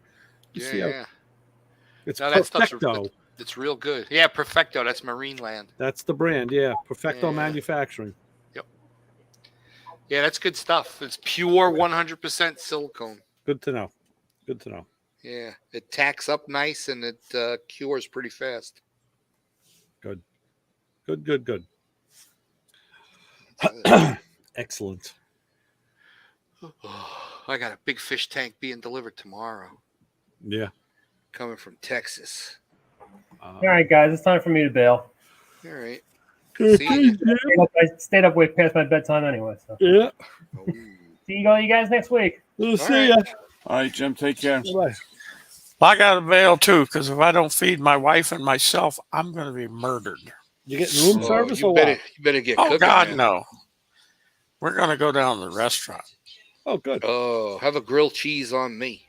Oh, no, because my wife makes the best grilled cheeses in the world, and I won't eat anybody else. She makes them in the frying pan? Yes. Okay, that's how With I do pure it. butter. My wife, Butter? my Pure wife does butter. that too. But I does haven't she been use able to get the 3 hang of it. cheeses? I don't either. Neither are friends. Now, she says they're very easy to do. I've tried it. They don't taste like hers. I don't know how she does. Well, the barbs are awesome. My trick is I use 3 cheeses in the thing, and to get that blend of flavors. And like you said, butter, and it's the bread's got to be crisp. Lots of butter. Yeah, I use mayonnaise. Yeah, right. I remember you saying that. Mayo's I've never done that. You use mayo in the frying pan? Yep. Really? Golden brown, baby. Best. Wow. Get out of here. Very good. You Don't just you dropping use the mayo? some Are mayonnaise you on it? dropping the mayo into the pan, Okay. or you mayo in the bread and then Mayo on the bread, and hot side down and then hot flip? side down, and then you flip it, hot side down on it, and she's good to go. Wow. Wife says she uses butter only. Yep. Yeah. See, And ain't nothing. I make my grilled cheese in the toaster oven because I can't do the pan stuff. So I'll take the toast, put the bread in the toaster, get it toasty, not completely toasty, like 75%. Yeah. And then take it out, mayo. Then I put my cheese on it, and then I stick it back in the toaster oven, let it finish, and then I pull it out. That always reminds me back in the day when I was working in Dairy Barn back in the 70s, and you'd want to eat something, but we had this electric heater in the bathroom mounted in the wall, and we would take paper clips and bend them into an S and take like a piece of bologna and hang it over it and let it heat up on the electric. You gotta be kidding me. Yeah, I'm not kidding you. In the skeevy dairy barn bathroom. That's what we had to do. We bologna on a paper clip. No wonder you never got any diseases. Oh no, you kidding me now? You had all of the stuff you needed. Of course. Wow. Okay, well, guys, I'm going to get out of here. So we'll see you next week. Be See you safe. next week. You got it. See ya. All right. Yeah, that's the problem, John. You had to grow up and just experience life, eat dirt, Exactly. do all that shit. It's like, and that's the problem. Now kids have been in the house for so long, and they're coming out, and they're all, they're getting sick because they haven't been exposed to anything. You don't know how many times I've had moms give me the stink eye because I'll walk into like Lowe's or Walmart or Home Depot or whatever, and they always got that thing, everybody's got it, that Purell crap Yeah. right at the door. And there's mom slathering up the kid, and then wiping the handle on the cart. Right. And I'm like, I tell them, that is so wrong. They look at you like, what the hell are you talking about? Yeah. If you don't let the germs get into the kid, he's got no immune system. Exactly. He might as well live in a bubble. And then they look at you like, who the hell are you? It's very true. It is. I mean, I remember being like 17, we're working on cars, shit in the backyard, and we would just like go to McDonald's and never wash our hands. Just like greasy hands and getting Big Macs and just eating them. People look at you like, what the hell's like, yeah, no time to wash up. We got to get back to work, so just exactly. eating the grease. Maybe take a shop rag, just kind of wipe up. Maybe. Let's eat. Yeah. We were disgusting kids. Yeah, that's what we did. Exactly. People are stupid today. Yeah, the whole world is. I got to say, they always talk about generations, and it's just shaping up more and more. It's very evident how our generation is. It's last of the ones with common sense. We have found our special place in history, I think, and just because of the things we did and didn't do, and there's just so many ways that we, without even knowing it, Yeah. It's amazing. Yeah, it's crazy. Brian, you look a little frazzled. I don't like seeing you. Run them credit cards tonight? I've got to get ready for another fun-filled and exciting day. You're not your normal happy-go-lucky self. Yeah, you need a ham sandwich. Yeah. Nah, I just need I don't know what I need. I don't like seeing that. I don't like seeing my friends down. It bothers me. It really does. Yep. It distresses me.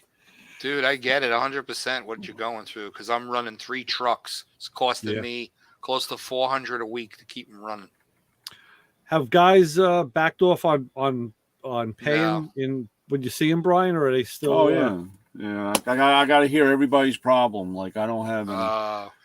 So but they're still working. I mean, yeah. My shops are dead, dude. It's bad. Really? I just, like I said, I've been here. I've gone through it. I've gone through,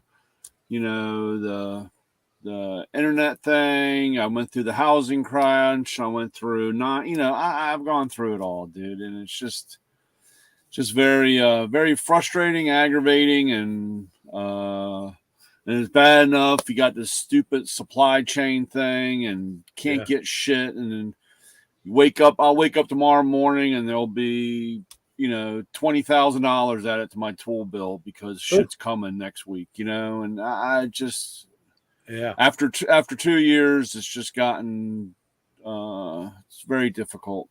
And I'm just, it's not even easy to make a change. Yeah. Well, again, I'm invested. I've got tons of money on the street. I've got tons of money sitting in the driveway. And it's not like you just go, oh, I'm not going to do this today. Right. I mean, what do you do? Right. And all I've ever done is mess with a car, and nobody wants a 56-year-old fat white guy to pay me anything other than unless I want to be the guy that you give me all your problems and let me sit in the back corner and whatever I get paid. But unfortunately, I still have obligations. Speaking of that, I got a call from Tori yesterday. Oh, so we were talking and catching up, and then he was telling me about his Trailblazer. It's the same one that Terry has, a Trailblazer SS that's got a parasitic drain. After like 4 days, it's dead. He was asking me if I knew anybody or any shop. And I said, the thing is, you need a good tech who can spend some time. It used to be, hook up an ammeter and you start pulling fuses. But these trucks now, they wake up at night. It's not, you're not always going to find that drain. I said, the coolest method I've seen is to use a FLIR gun and look at heat signatures and you can find minute little differences with a heat signature. But I don't know. I don't even know where to tell him where to go. Yeah. But he's trying to get, and he's got like 3 of them. That one's got the parasitic drain, and it needs an inspection.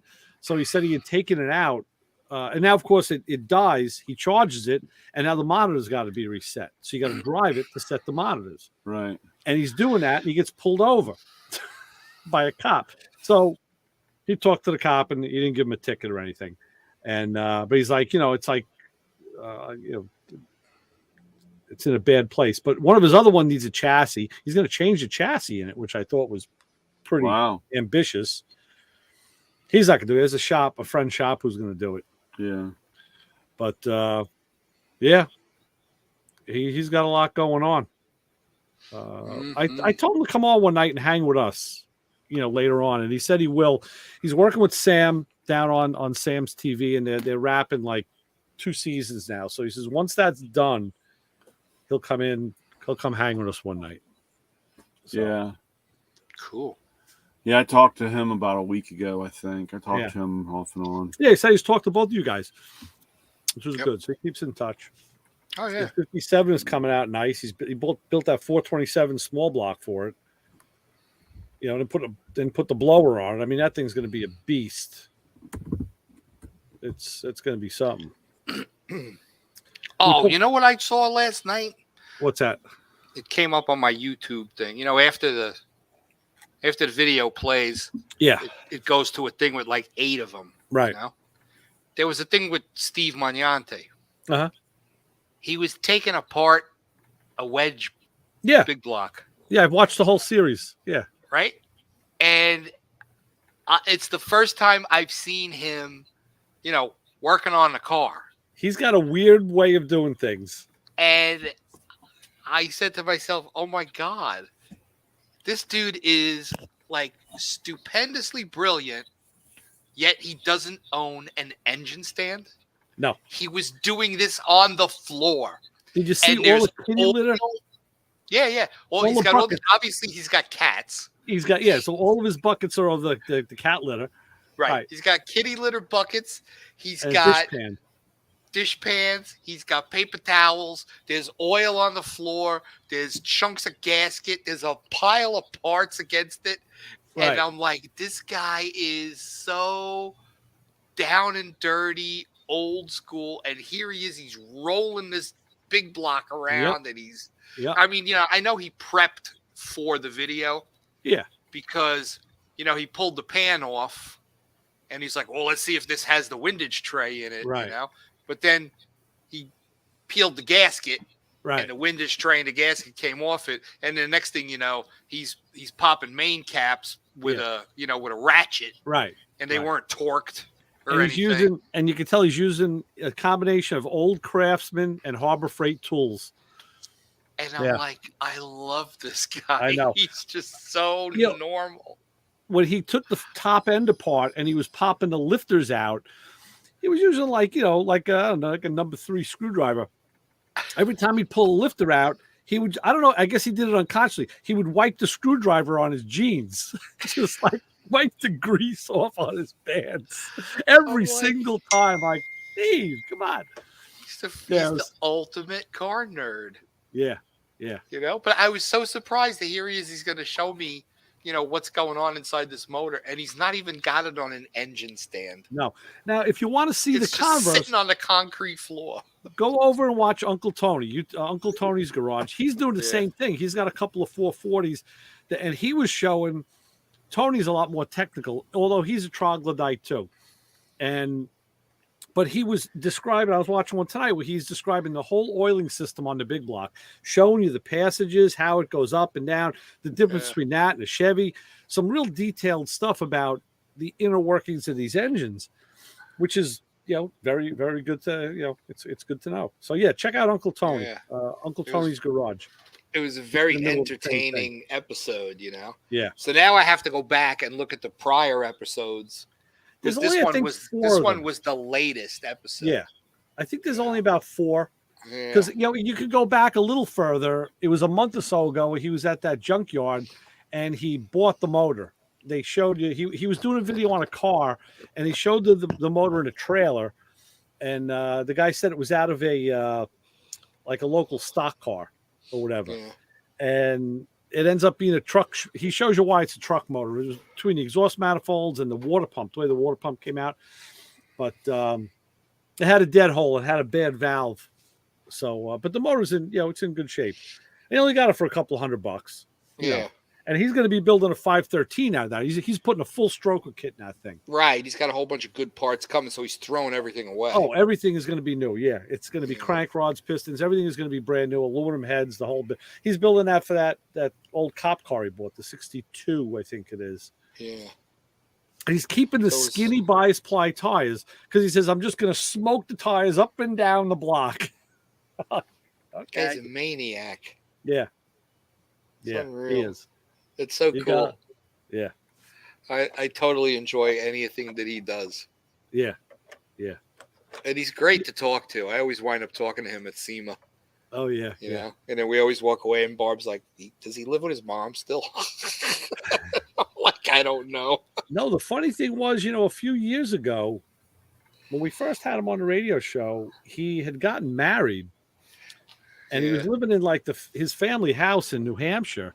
And then I noticed that after a little while, there was no wife around anymore. So he was married, and now I don't think he is anymore. No, yeah, I know he mentioned that he's not.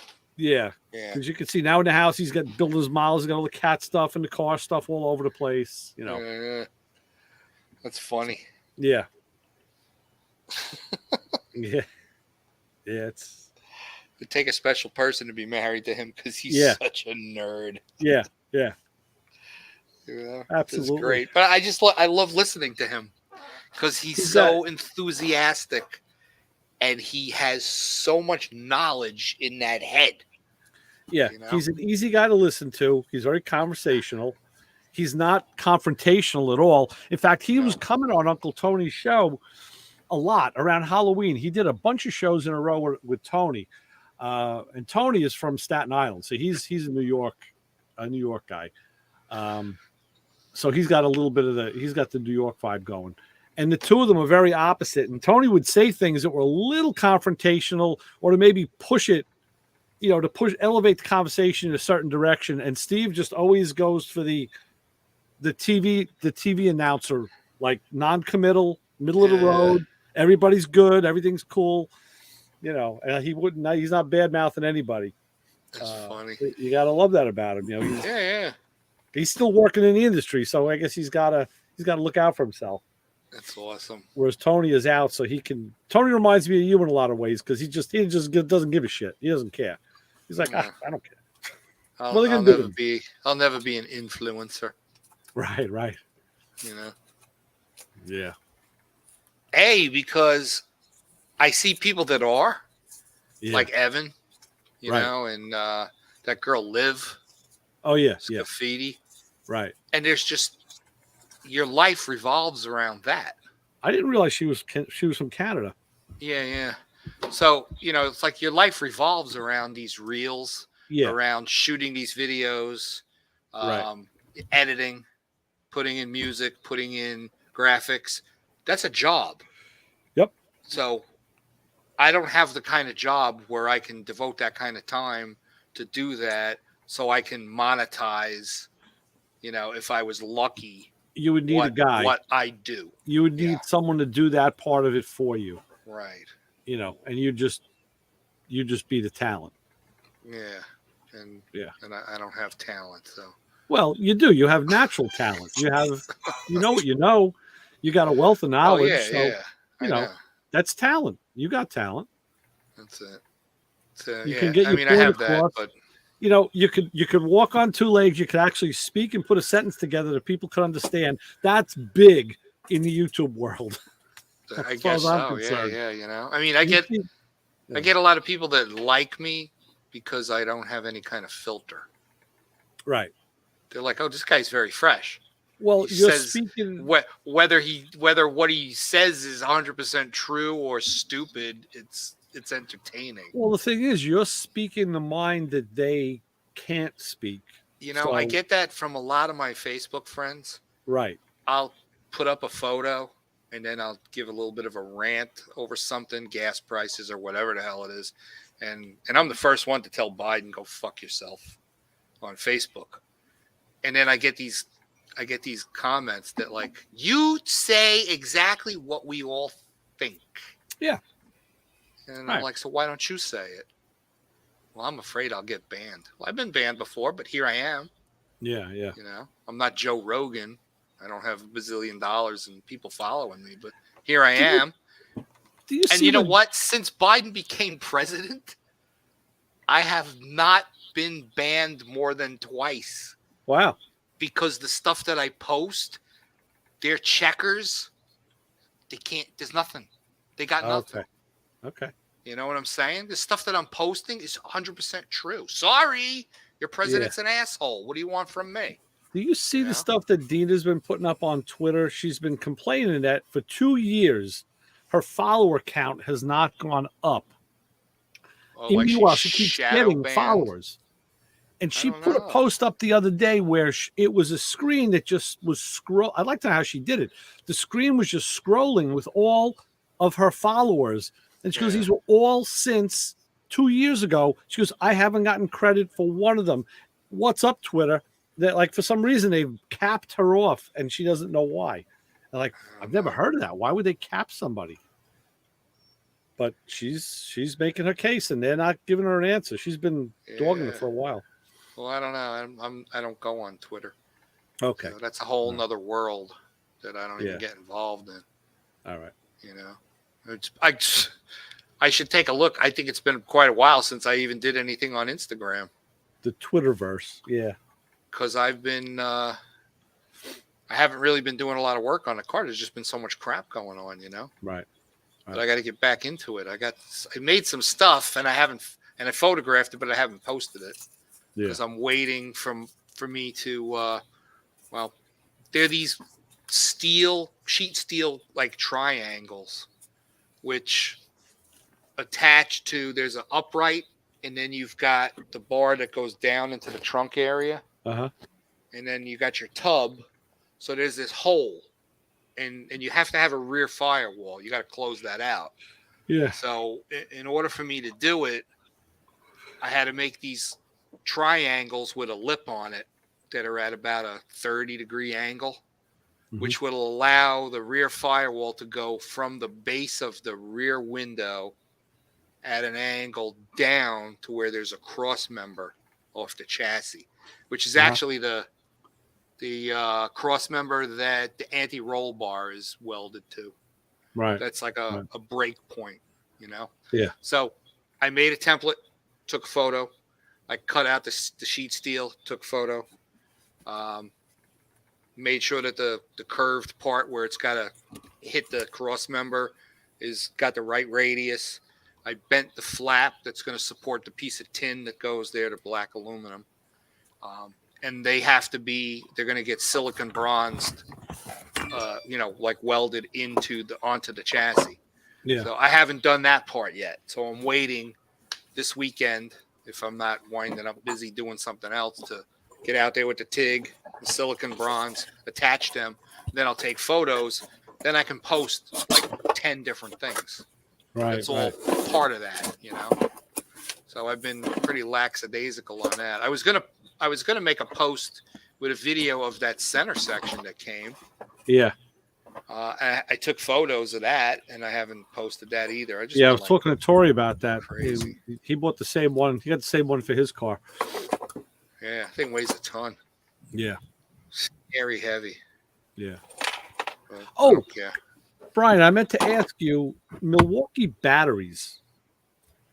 What's the lineage of those batteries? Like the smaller ones, what are the amperages that they go to before they go to the wider, flatter battery? I know 1 amp is like standard, right? I would have to. I know I think there's a 1, a 1.5, and a 2 in the small ones. And then the flat ones. I know the flat makes at least I know there's a 6, but I don't know if there's anything. I think it's. I have to look. Right. I don't know right offhand. Right. But I know they changed though, because the smaller battery, the triangular shaped ones. Yeah. I don't think they're available anymore because they've all gone to a lithium, and that's a square one. Because I think the last one that I got, I don't know if it was for you or another guy. It took me a while to find one. It did get me one a while ago, and that's all I was going to see because I wanted another one, but like the higher amperage on the smaller battery. I think it's amp hours. Yeah, I think it's a 2 amp hour. I 2. know Yeah. in my inflator I put the flat one. I think that's a 6. Yeah, I would have to. I didn't want to put that in a tool. I don't have a Milwaukee book down here. I got one out on the truck. I did see. I looked on Amazon, and they have there's a line of knockoff batteries that look. I mean, of course, the knockoff. So of course, it looks exactly like a Milwaukee battery. But like they're selling a pair of them for $42. Like, yeah, that's not a Milwaukee battery. No. You Yeah. can charge them like 6 times, and then they're dead. Right. Yeah, you gotta be really, especially right now, because that's our biggest problem. Is batteries. Really? Yeah, I've been waiting. I've got 2 or 3 that's been on back order forever. Ironic how the industry is pushing everybody towards battery powered stuff, and then you can't get batteries. Yeah. Just like everybody wants EV cars, and then you don't have a grid. Green. You need to have those green batteries. Right. So, and the cost of batteries have just these the batteries for these Streamlights. I mean, these things used to be like $30, and they're over $60 now. Wow. I mean, the stuff is just disgusting. I mean, the lights aren't cheap either. I mean, that's they're fairly expensive. Oh yeah, but they're the future. Yeah, yeah. That's the way. But you gotta luckily, have it. Don't worry about that 1/4 of a mile deep pit to mine all that lithium. Right. Don't worry about that. No. You know. That's the dirty little secret. Oh yeah, it's what they don't talk about. Yeah, I don't know why people don't call them out on that stuff more often. Because there's plenty of scientists and engineers. I know some guys because I get emails from them, and they know the skinny. They work in the industry. Yeah. Well, that's why I can't wait to see when the gas price changed, and the media they haven't really talked about it much. They just said, "Oh, there's going to be relief coming to the pump because of the state tax." Right. And people don't really they say there's tax on that. When 37 cents of it for all these years, they're going to do that here in New York too. Ours is, I think, a lot more than 37 cents. The same thing with cigarettes. Well, that's like an average thing. I mean, I don't know the exact number. Why are cigarettes so much more expensive in the Northeast here in the city? Yeah, because they put state, federal, and local tax on it. It's like everybody puts their. Well, I remember not too long ago. I mean, it was a while back ago. They, of course, typical. They take money from one end or one part And they're like, okay, well, how are we going to repay this? Well, we'll just add 2 cents to the tax. I mean, Right. on fuel tax. Right. Because this, we're doing something with the road, so we're going to do this. So next thing you know, people say, "Oh, the price went up." Well, it's 2 cents more. Yeah. Well, the registration went up $2. Oh, it's a road usage fee. Okay. Yeah. If they're not fixing the fucking roads. Well, problem. I'd be like, I'm not driving it on the road. It's a race car. There you go. My dad used to, everything was set up on automatic payments with my dad, but the only one that was not was for the water bill, for the Washington, for the WSSC, the water bill. And when he passed, of course, me and my brother dealing with all this stuff, and my my brother goes, "Well, how come the water bill's not set up on automatic payments?" And I said, because it was the time that my dad would get his jab in about the maintenance fee. Of course, every year it had to go up because, the deteriorating system, but you're charging this maintenance fee. So what have you been doing with it for the last, umpteen million years? Right. And, you're telling us that you got to increase the payment because we got to replace, this water pipe or whatever, Right. And of course, Bank of America got nailed for this because anything with a fee or labor or surcharge or anything like that, you're not paying taxes on it. So that's money, when they made $9 billion in fees, and they're not paying anything on that, that starts raising eyebrows because where's that money and who's getting that money? And that's what, these CEOs get paid, Right. Right. So it's disgusting. Yep. But it's all disgusting. I just had my sprinkler system redone today. Oh, yeah. Yeah, because my lawn's looking like crap, and I turned it on a couple of weeks ago. It's like, on and off. It's on the timer and stuff. I flipped it on, and I'm like, what the hell's going on here? Like, the water was, like, pissing out. Uh-huh. Like, the head didn't come up all the way. Yeah. And then there was a couple that I've been too busy. I haven't done the maintenance, and the landscape guy, the grass winds up growing over the head. Oh, yeah, yeah. So they couldn't push through. Well, shouldn't he be taking care of that when he's landscaping? Well, yeah, he really should be, but he's relatively new taking care of my stuff. Uh-huh. So we're talking about heads that were overgrown before he got there, so he wouldn't even know that there was a head there, All right. So anyway, I got somebody that does that stuff, and I brought him over to the house, and we went through each zone. And he was like, "Jesus Christ, your stuff is shot." Yeah, nice. This head's no good. This one's leaking. Then we found a cracked pipe up front. Wow. When you turn on that zone, the water was going straight up like the fountains at the Fountain Blue. Yeah, yeah. It was a freaking mess. Yeah, you gotta fix it up. He came with the crew today, and they redid everything, and he replaced a bunch of heads, and then he dug, because I'm having my backyard used to be it had a couple of trees, and then it had these palms that they don't grow tall, they grow out, almost like a palm hedge. Yeah.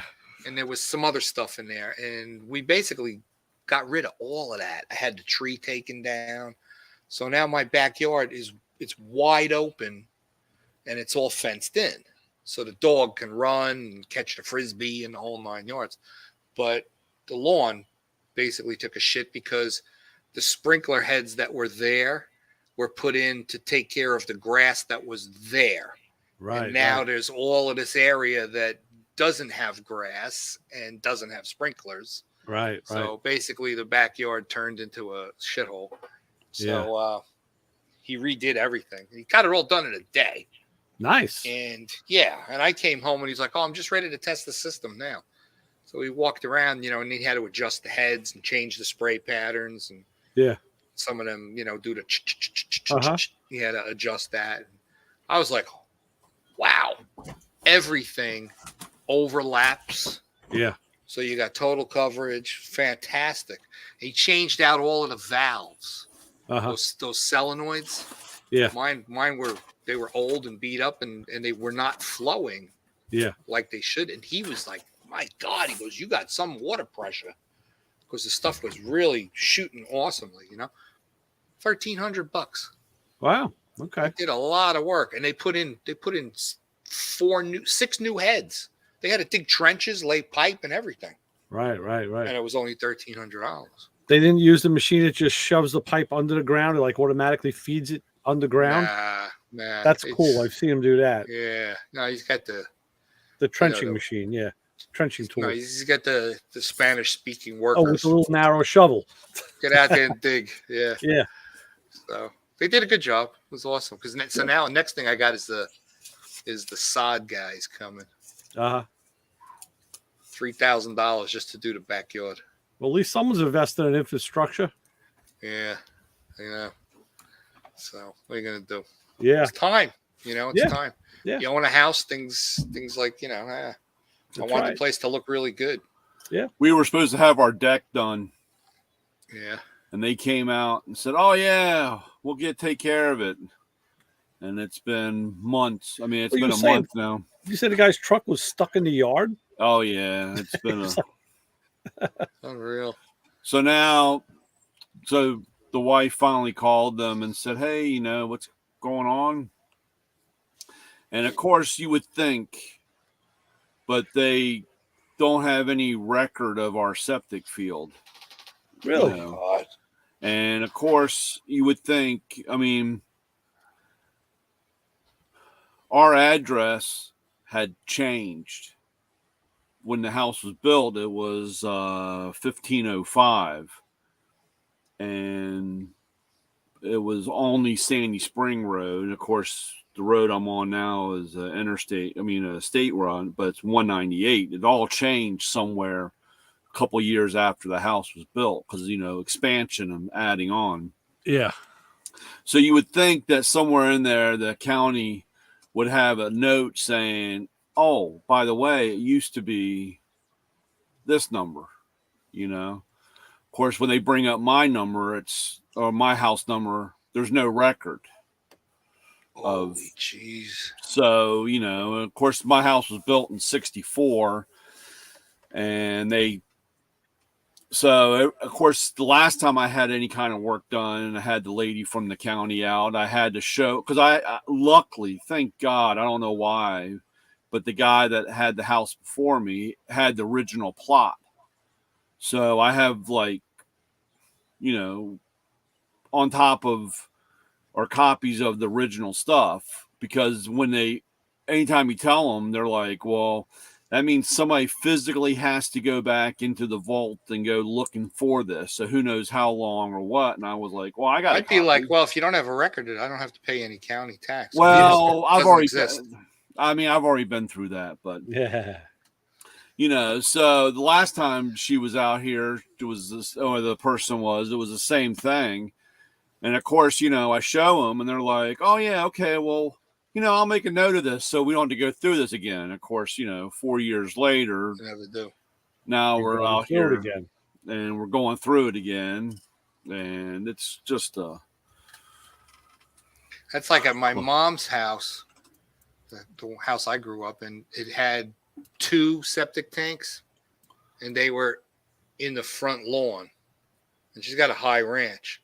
So the land slopes up, So there was 2 of them there. One of them started collapsing. So there was some problems with it. And it was the one that fills first, not the overflow one. So what my old man decided to do is they found where the pipe comes through out of the garage. It's like there's like a trap in the concrete floor right at the garage door. So if you had to clear it, So they dug up his driveway and they put the 2 of them in the driveway under the asphalt with sewer caps. Okay. So she's got 2 big septic tanks. They got the cones on the top, and they've got the steel ring with the steel sewer caps right in the driveway.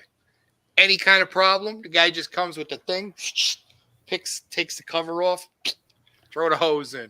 You don't have to go with that big pole looking around for the concrete top. Well, it's like dirt. Oh, here you go. Okay. And dig up the front lawn to find the thing. All they got to do is pull the sewer cap. That's what I do. Mine's off to the side in the ground, and off the driveway.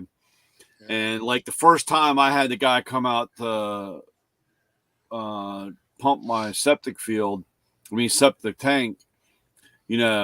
cost me $150 because he had to dig it. And I watched him, and he knew. And the thing that really irked me was this was the company, or this was the guy. His father was the one that put it in the house. You know what I'm saying? So they knew exactly where it was. I watched him. He went over and counted 13 feet off the corner of the house, and he stuck the rod down there because I was standing there. And he goes, "Oh, this, I got to find." And of course, then I go inside to look, and he's, drops the rod and digs it up, and then charged me $150. Oh God. So after that, I went out and I bought the tubes and the tunnel, the whole 9 yards with the cap and everything like that. Yeah. So second time, the next time he comes out, he's like, of course it's, are you going to be paying cash again? I always like that, and I'm like, yeah. He goes, oh, after we got to come out and dig up. I said, oh yeah, you're going to have to come out and dig it up. Of course he comes out and he goes, who did this? And I said, I did, asshole. Just pump the shit and get it up. I got 2 funny cesspool stories. When I had my driveway done, it was asphalt and concrete. And I got this old Italian Sandro, this mason, just speaks broken Italian. I mean, like everybody ever grew up with, John. And I told him I want my driveway widened. I took all the bushes out against the side, against the house. I said, I'm going 14 feet, house to fence, garage to street, 85 feet. I said, I need a couple of flags done. And then he's working up a price. He goes, oh, Ray, he goes, I tell you what, he goes, maybe we could do some asphalt for you. I'm like, asphalt? I said, you don't do asphalt. No, I call a guy in. I'm like, why would you do that? I want concrete. It's going to be expensive, even at your price. It's going to cost I said, Sandro, I don't care. I want concrete. And he knows I was working on cars because the asphalt by my garage was all dug in from the floor jacks, sinking in the summer. My old man kicked my ass. I did that. Yeah. I said, no, I got to have concrete. So, and I wanted to put I never did it, but I wanted to build off my house like a wood lean-to roof, so I can put the cars under that. Dry area, yeah. So I said, okay, that was my plan at the time. So he's working, he excavates everything. He's got his crew, and I'm at work.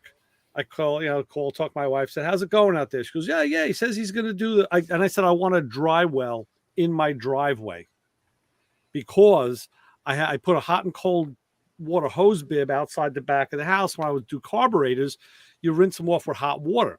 And I want that in the driveway so I don't have to come into the kitchen and get yelled at. So I want a dry well with a grate in the driveway. Okay. So she says to me, yeah, he's working on the dry well today. I'm like, oh, good. So I'm picturing, 55-gallon drum. I said, how's it looking? She goes, I'm looking outside now. She goes, I can only see like the top of his head. And he's like 6 foot something tall. I'm like, how the fuck did this guy dig this thing? Right. So I come home that day, everything is covered and graded. He says, yeah, I did your dry well. I'm like, Sandra, what did you do? Like you put a drum in there, right? Oh, no, not for you. I'm like, what do you mean? He goes, he brought precast cesspool rings in with the conical top. Yep. That's what he put in for a dry well. That's a real dry well. You could put the bodies in there. He goes, it ain't going to matter. He goes, I don't want my concrete caving in. Plus, I got 8-inch thick concrete in my driveway. There you go. Yeah. And he put separate pads in case I ever do the lean-to. So, I had a guy come in like doing termite stuff one year. He goes, I'm just going to drill through. I'm like, you ain't drilling through shit. I'm like, you're not drill. I said, this guy used a fine aggregate, and it's 8 inches thick. He goes, no driveway's 8 inches thick. I said, you want me to show you? I'll pull up the lid on my dry well, and you can see 8 inches of concrete. He's like, who the hell ever does? I never saw that. I'm like, yeah, well, now you're seeing it. That's commercial. Yeah, that's commercial. And I said, look, I'll pay for it. That's what I want. When our driveway used to be asphalt, and I gotta admit that it held up pretty good for all the abuse that I put it through. Yeah. But the tool truck, the weight, and it took 10 years for it to destroy the to destroy the driveway. Yeah. Parking on it, and it started getting all wavy and ruddy, rutting and just coming apart. Right. So I had this guy come by, and he's like, it was funny. He pulls in and writes up, and he goes, "You're thinking about asphalt again?" And I said, "Well, I really like to have concrete, just because I don't think the asphalt will hold up." He said, dude, if I put asphalt down here, you would only get about 2.5 years and it'll be destroyed. Wow. And I said, well, how come the asphalt lasted so long before? It took me 10 years to destroy the driveway. He said, well, with the older asphalt, it takes so long for it to cure. I mean, it's a curing process. He said, it probably sat for 20 years before it had any real weight or anything like that. And that's why it was so much stronger. He said, if I lay new asphalt down here, he said, dude, in 2 years, it'll be destroyed. And He goes, I would really go. It's and like he said, yeah. And he said that because of the curing time and everything like that, he goes, I would put concrete. And he said, I know it's a little expensive, but where you park the truck, y'all would do at least commercial grade, just because of the weight. And so the first 2 slabs up front are 8, and then the rest is residential 4 or whatever. Right. So one year, my pool, I noticed the pool cover is down. Like, what happened? It leaked again. Pull the cover off, and I see this hole. The liner was down like in a perfect circle under the liner. And I'm like, what the fuck is that? So I get in there and I cut the liner, and there's a perfect hole just dropped into the earth. It's like someone dropped a meteor from the sky and went right down to it. Was an old cesspool, and they'd used, I guess, like a concrete cap on it, and it finally eroded and it fell in. So I had to get more block and just fill it all in. And I went to Presty Stone over here in Freeport, and I bought a sewer cap. I think it's another concrete sewer cap, a cesspool cap. The freaking thing weighed a ton. I had to they forklifted it into my minivan. I drove the van into the backyard and threw it out and rolled it. Yeah, and got that thing in there. I was like, holy shit, it was like, the death from above. It's like, how did that happen? But when I was in Queens, I was at the house I had in Queens. I got a picture of this too. One year we had a storm in the summer. It was one of those, nice summer rainstorm. And I go in the backyard, and again, it's like someone, like a cartoon, like someone took a saw and made a perfect hole in the lawn, and it just dropped down about 3 feet. So I'm looking down and I see the lawn. I'm like, what was there? Somebody under there? Like I said, like with a coping saw. It was water rushing underneath. I guess there was like a little, I don't know if it was like an aquifer or a little rill or whatever underneath. This is what they were telling me. There was enough water going underneath. It caused a vacuum and dropped. Sinkhole. And that might have been like an old cesspool too. So again, I'm up by the Grand Central grabbing construction debris that everybody would drop. They used to drop it off by the service roads. And I'm bringing it home, throwing it in the hole. And It was funny. The place I used to work at, and we were building a new gas station, and of course this was 30 years ago or so. It was a long time ago, and but it was funny. We had this. They were digging out the foundation for the new station, for the foundation, and this is back when we had real Mexicans. I mean, immigrant, illegals, the real illegals. I mean, this is OG stuff, Right. And this guy, he was his name was I can't think of his last name, but he was a big Polish guy, and he's in the backhoe. He's in this backhoe, and he's digging up, and there's about 8 or 9 of these Mexican guys down in a ditch, and they're just throwing the dirt out, and he's digging, and all of a sudden you hear the bucket just slam on something. You hear this boom, and he's like, man, what the fuck?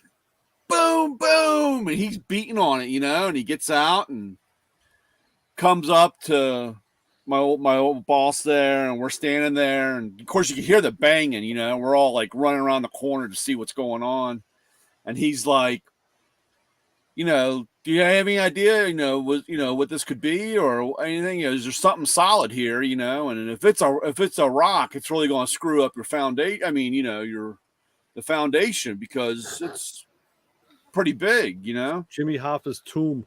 And so he goes, well, we're going to get this thing out. So he cranked that bucket up, and he just slammed it down, and it was a septic tank, old concrete septic tank. Wow. And when that thing busted open, everybody was jumping out because this whole shit field of stuff was going down into the thing, and everybody's jumping out. And so it was funny though. So we're sitting there. Oh my God. So the funny part was the next door was the original owner. It was the daughter of the owners of the property or the gas station that this guy had bought. And so they were trying to clean all that stuff up. And of course you got to do it all before anybody from the county came by, because you got all this, this herd field. I mean, it was just everywhere, and they're cleaning all the stuff out. And we're looking at the site map there, we can't figure out anything. And Miss Brown comes over. Nice name. And Old Man Brown. He was they were something else, but so they came over, and because the smell, I mean, it was just was just violent, putrid. She said, what happened? And of course they were like, oh well, somewhere, and then but there was no public record of this, but the old farmhouse used to sit back in this corner, and that was the septic field from that thing. And 50 years of crap had been sitting in there or whatever. It didn't leach out though. Why wouldn't it have leached out?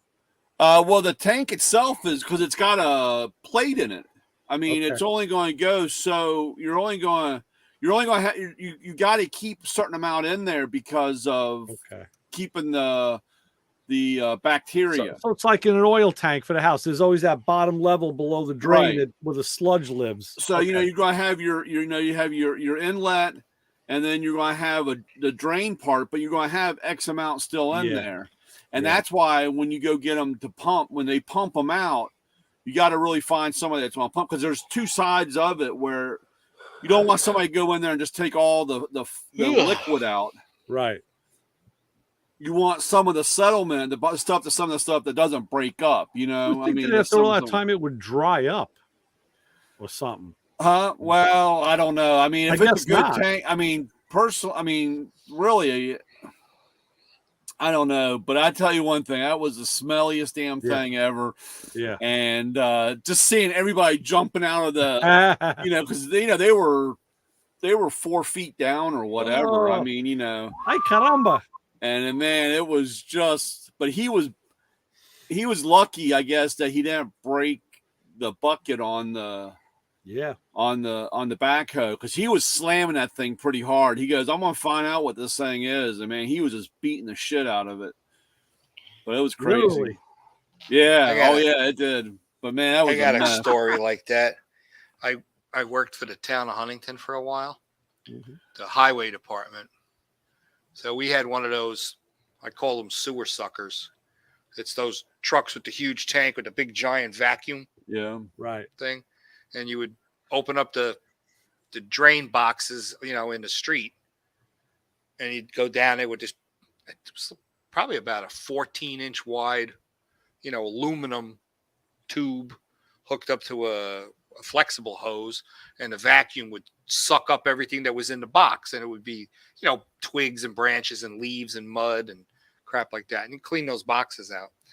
And then in the fall, we would go like into Centerport and Northport, and I would drive the truck real slow, and the helper that was with me would walk behind the truck, and the hose would be at the curb, and we would suck the leaves off the street where they collect, in the curb. So then when the truck got full, you'd go to the Huntington Town dump, and you open up the back and you tilt it, and the piston pushes out all of that stuff. So anyway, there were these guys that worked for one of the sewage companies, and their route was the Estee Lauder offices at the corner of Route 110 and 495. Okay. They would go in and they would empty their septic tanks like every month. So a couple of times over the course of a year, we would be there, and the twins, there was two brothers that ran this truck, they would show up. And when they opened up the back of their truck, there was literally hundreds and hundreds of those pink tampon applicators. Oh, yeah. That were getting flushed down the toilet. Right. It was a sea of pink applicators. Oh, God. It made you want to puke. Yeah. It's the most disgusting sight. I'm like, oh my God. Nice. And it was these two, the twins, we called them, these two dopey guys. Like, hey man, how you doing? They were like two clowns. Monday at one of my body shops, they had their grease trap thing. Ooh, where the That's shop another run one. off. Yeah, it's That bad. grease can stink. Well, they call it a grease trap, but it was where the shop water, the floor water, runs down, and then it has a into that trap French in it. drain. Yeah. And but with all the body dust and everything, that they had to. He said like every 5 years or whatever, they had to clean that thing out. So they had one of those big vacuum trucks there, and it was funny. The guy gets it all lined up. He pops the lid. And of course, it's gray water. The water, they call it gray water, but man, it stinks. It's just real stagnant and just smells. And he went to go kick that vacuum pump, the vacuum on. And the it's like you said, a 14-inch tube or whatever, and it's not in the water yet. And you should just see it start pulling the water. It's like incredible watching. I mean, I can only imagine how much vacuum or how much it's sucking or whatever. Yeah. But the vacuum signal that thing pulls is But insane. it was a good 4 or 5 inches from the water, and he turns it on. And he just starts. It looks like it was raining upwards. You know what I'm saying? Right. The water just being sucked up. That's great.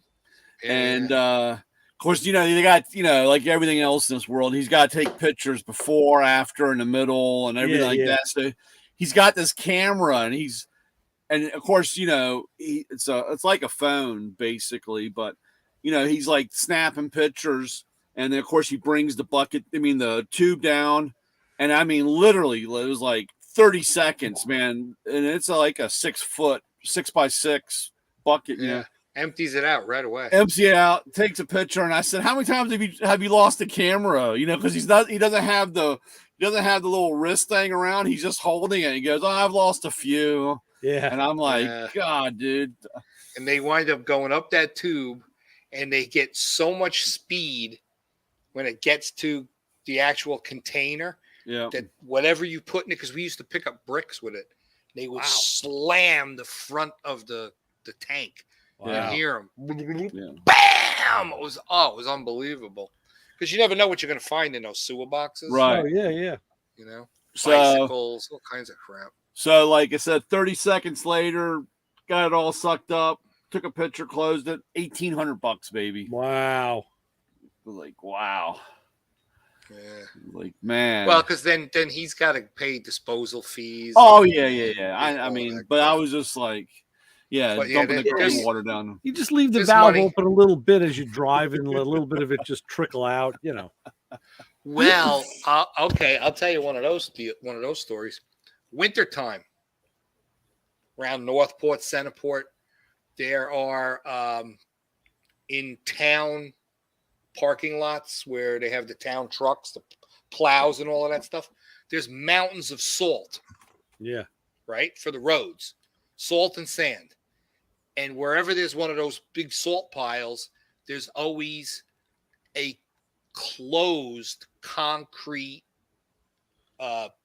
drain. In other words, it rains, the salt melts, turns to salt water, and it runs off, and it goes into this containment vessel that's sealed concrete, and it holds like a couple of 1,000 gallons of water. And they fill up. They're completely enclosed. So when they fill up, that stuff would want to spill into the parking lot. So the town would have us go, take the top, just drop the hose in, and suck the salt water out of it. And you would just lay that thing in there and then just pump until it started whistling, which told you your tank was full. Yeah. And then we would go to the beach. And we had the key because it was a town beach. I had the town key to open up the gate. The beach was closed. And we would back up literally to an area in the parking lot there that was uphill from the ocean. Yeah. Pull the valve, and all of this salt water, this brine water, would run out. I had freaking county there one day. Lights, sirens, guns, the whole deal. What are you doing? I'm like, we're dumping the brine water. You can't do this. I'm like, look, call the supervisor. They had the EPA there. They impounded us like DOT. Wow. They said, shut the valve. I shut the valve. Move the truck. We parked the truck. I call my boss on the radio. He's flipping out. I'm sitting there getting paid. Doesn't matter to me. They had the EPA guy come to test the salinity of the water. Oh, wow. Then they finally realized after telling them like 10 times, dude, this came from the highway department. The hell you want from me? Yeah. I'm just a truck driver. You know what I'm saying? Right. That was a fiasco that day. Wow. They were like, you can't just dump that here. And I'm like, why? It changes the salinity. I'm like, it's salt. It's the freaking Long Island Sound, moron. Exactly. And it's the middle of the winter. There's nothing going on here, you know? That's unreal. Funny. Yeah, we had some really good stories from when I worked for the town. I worked for them for 2 years. I worked for a subcontract that it was contracted to the town. Trying to think of the name of that little freaking hot dog stand we used to stop out in Centerport all the time. Oh, on 25A, the Shack. The Shack, right? Of course. We used to eat there all the time. Place is great. Still there. It's still there. Is it? I thought it closed down a number of years ago. I know that. Closed down in the wintertime. No, I mean it closed down. It was I don't know. Ago. I know a friend of mine was there just last week. I had a book of matches from there. I don't know if I got them here. Posted a picture. He was eating a hot dog. Yeah. Yeah, we used to stop there all the time. We did, we used to ride up on the North Shore. We always stopped at the Shack. That place is great. It's right on the curve of the road. Right on the curve. Yeah, going into Centerport. Right. Yeah. Then you had the Centerport Fire Department with the giant flag. Yep. Yeah. It's unreal. Yeah. That's nice over there. It is. Yeah. And there's some really good restaurants in that area too. Yeah. Yeah. Yep. And then just down the block from that, there's that area where it's part of Huntington Harbor, but it's very susceptible to the tides. Uh-huh. There's like a road bridge, and it's a dead end. And there's a couple of houses, and there's a place that, well, they're not there anymore. It was called the Thatched Cottage. It was a restaurant and a place where people would do like engagement and wedding parties. Right. So that was kind of like waterfront. Yeah. But because and all the guys that go clamming keep their boats on the Wait a minute. water side of the bridge in Centerport. So that was east of the shack on the left-hand side. Yes. On the north. Yeah, Yeah, I know yeah. exactly where it is. Because it was So- low there. The road went down. It was low lying. Yes. Yeah. And they have yeah. crazy tidal shifts there Yeah, where you could literally walk out to your boat Wow. and then like just push the boat into deeper water. It's like the South Shore, yeah. So what they Great. did was to keep this pond with always having water in it, they built a spill wall. Uh-huh. So at high tide, the water would come in, fill a thing up.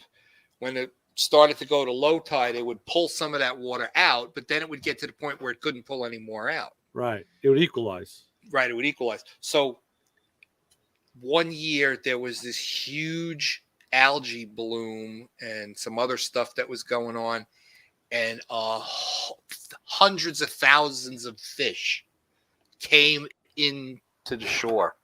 Wow. And they wound up, a load of them wound up in that giant pond. Yeah. And when the tide went out, they were stuck. The fish did. Yeah. Right. And then because there was so many fish, they pulled all the oxygen out of the water. Right. And they all died. Yeah. The stench was unbelievable. It was like on the national news. Right. Well, right. Working for the highway department, my boss gets the call. You need to send a couple of sewer suckers down to the thatched cottage. We Oh. need to get rid of these fish. Oh no. Right. So the Coast Guard came and they put some like John boats in the water at the bridge, and with like clam rakes, they were pushing these fish to the shore. Yeah. In the meantime, like the whole thing was completely covered in fish. I don't know what species of fish it was, but they were just dead floating there. And there, me and we had two other trucks. So we're on the shoreline and we've got the pipe laying on the surface and we've got the valve slightly open. So we're sucking these fish up and the water that we're sucking up is returning back to the pond. Yeah. But in the meantime, these things have such a huge vacuum signal. The fish are slamming against the front of the tank and turn it to fish mush. Oh. Right? Fill this whole thing up. I mean, this tank was like 3,500 or 3,600 gallon tank. Okay. So now we're replacing the water with fish that are just completely decomposed. They're completely falling apart. And then, I mean, I had to wear a bandana and a surgical mask. I was puking. It was disgusting. Then we'd have to go to the dump, crack the locks on the back of the tank and tip the tank. And all of this fish mush would come sliding out. We had to do that for 2 days to empty that thing. Man. That was the most disgusting part of the job. I've done some spray that tank down with bleach. Stuff. Well, I had every day I had to pressure wash it when we got back. Yeah. You tip it up and you take, big. My boss had this giant industrial pressure washer. Must have been like 5,000 or 6,000 PSI with a big wand, They would open up the door because the door could physically open and then tip the tank up and then get in there and spray it and all this crud would come out. Ooh. That was disgusting. Nice. Unbelievable. Because those things carry water on them too. There's like a huge water tank. They also use those things to clean out sewer drainage pipes. Okay. There's like a 200-foot hose. It's probably about a 2-inch diameter on a reel. Yeah. And then there's like a piece of stainless steel pipe with what looks like a rocket head on it. Uh-huh. So when the water comes through the pipe, it hits this rocket head and sprays backwards.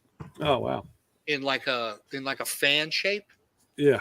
So what you would do is you would open up the sewer box, and you'd unspool some of the hose, and you'd hook it into the connecting pipe to the next box, and leave the reel on. No brakes on the reel, and then when you fire up the water pressure, it would literally shoot like a rocket, like a water rocket. Yeah, yeah. Through the pipe. And you would wait for it to come out. There'd be somebody at the next box to tell you when it got there. Right, right. And then you slowly reel it back. And as you're reeling it back, it's scouring the inside of the pipe and pushing the debris back to your box. Yeah. Then you bring the big suction hose down and you suck it all out. Yeah, yeah, and yeah. you'd wind up with these like super clean, super sanitary, street drainage boxes. Nice. So that was like pretty cool when we did that stuff, because we usually did that stuff in the summertime. Yeah. When it was nice, that was actually a pretty good part of that job. So I did that for like 2 years. Wow. It was when the chassis shop was kind of starting up. Uh-huh. I would work for the town from 7 in the morning to 3 in the afternoon, and then I would build cars later on in the day. Right, right. And then I got to the point where I didn't have to do that anymore. Yeah. So it was good. It was a good job. I had a good time. I had a lot of cool people. Yeah. There was a lot of really cool people working for the town of Huntington. Yeah. It was great. I had a good time. We're going up to Huntington for dinner on Saturday night to the Mexican joint up there. I always want to say Don Juan. It's not Don Juan. It's Don Pablo? No, maybe Don Pedro. What the Don Pedro. Yeah. Maybe that's it. I've heard of that place. We're going there on Saturday. We were supposed to go last week, but the weather was crap, so we begged off. Good food. Good food. Yeah. All right, kids. All right, guys. I got to finish this light. I got to go out and get the other piece so I can finish this light. All right. And I got to get ready for credit cards. Yeah. Got to make sure. I ran a couple of credit cards today. That was good. All right, so for the ever magnanimous Lewis Lee, we'll sign off. Ray Guarino, Motormouth Radio, Chassis John, and Matt Gomez, and Brian John. What do we always say? Bring me ring things. You can bring me ring things. You can be my friend. You can be my friend. I had Kim. You've got ring things. You can be my friend. I had Kim put that audio drop into the vault at the school, so now I have it on the console whenever I want it. I don't have to use a CD. So I think it's time for a grilled cheese. Oh, there you go. That's nice. Yeah, that's nice. Very nice. All right, fellas, we'll sign off. I will see you soon. Sounds great. See you guys. Be safe. See you next week. Let's see if this will end.